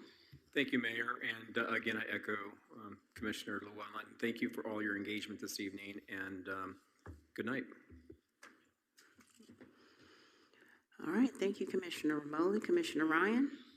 Happy St. Patrick's Day, everybody. Have a good night. Wow. Uh-oh. Vice Mayor.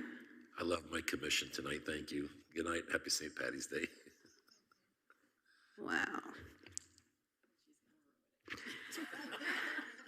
I would defer it, but I just can't, because I have to thank my commission. I have to thank my city administration. I have to thank our city staff, because the Broward County Commissions, supported our position that we transmitted and voted 8-0 for opposing the mangroves, and opposing the warehouse to be built on the protected mangroves. It was a very well-attended commission meeting, and that also led me to thank you all one more time for the decorum that we have on this commission, because Commissioner Romoli and I saw, different meetings run different ways, and so we're very, very grateful that we have our decorum that we do have here, and I want to thank you all for being so professional. Many of the county commissioners came to me and said a lot of it had to do with, listening to what our recommendations were, and so they were happy, and a lot of the residents, not just in Dania Beach, but all of Broward County, were happy with the end result with that. I also want to thank this commission for supporting and sponsoring the 49th waterway cleanup at the Dania Beach Pier. We had over 90 volunteers there, and it was a wonderful cleanup. But I will tell you that I will be bringing back up the beach raker situation because of the things that we found under the sand that were not seaweed. And other than that, the Broward County, I promised him that I was gonna say this out loud. Walter Duke called and emailed us, and he wanted to say thank you to Dania Beach because we were recognized at the Broward Workshop for the state of the county for our leadership in housing affordability. And he also commended us on our improvements for the pier and the marina. He said in 2009, when he was the mayor, the pier was only worth around $300,000, but now it's up to $11 million because of the improvements that this commission has approved and put into our pier and marina. So congrats and kudos to all of you all and all of our staff and public services and everyone involved in that. And I'm going to give you a shout out, Vice Mayor, so you should be happy about that. He sold a lot of tickets, and today was the last day for the Prestige Club etiquette classes. We all have been attending those. I know Commissioner Ryan, Commissioner Ramoli, Vice Mayor really spearheads a lot of that. Those kids are so happy, and we are really pouring and depositing into their lifelong memories with those classes, with the etiquette classes. And so they are beyond thrilled, and thank you for the tea party as well. Over $1,000 our Vice Mayor got for the tea party, so thank you for that. And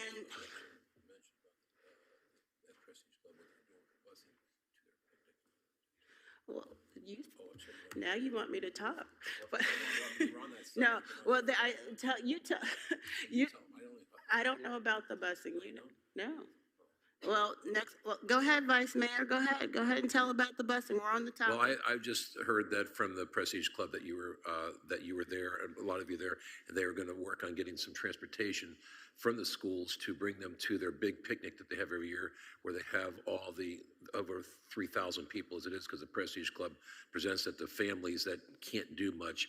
And I thought that was pretty impressive when Polly told me that today, that that we're going to start transporting the kids from the schools to the picnic. So that would be nice, because they have all kinds of kid stuff out there at the park and stuff, and they feed them, they play and stuff. But Mayor, I thought you took care of that. I was so happy when I heard that. No, I took care of it. You just didn't know it. You took care. You take care of a lot. He takes care of a lot behind the scenes. He might not be at everything, but he's back there working and raising money and making a difference for the kids. So I really wanted to shout you out and thank you for that, Vice Mayor. We're looking forward to the multi-chamber event tomorrow, and definitely looking forward to the Seafood Festival this Saturday. And I want to congratulate Lucky Fish. They're coming up on their 1-year anniversary on March 17th. So happy St. Patrick's Day, everybody, and good night.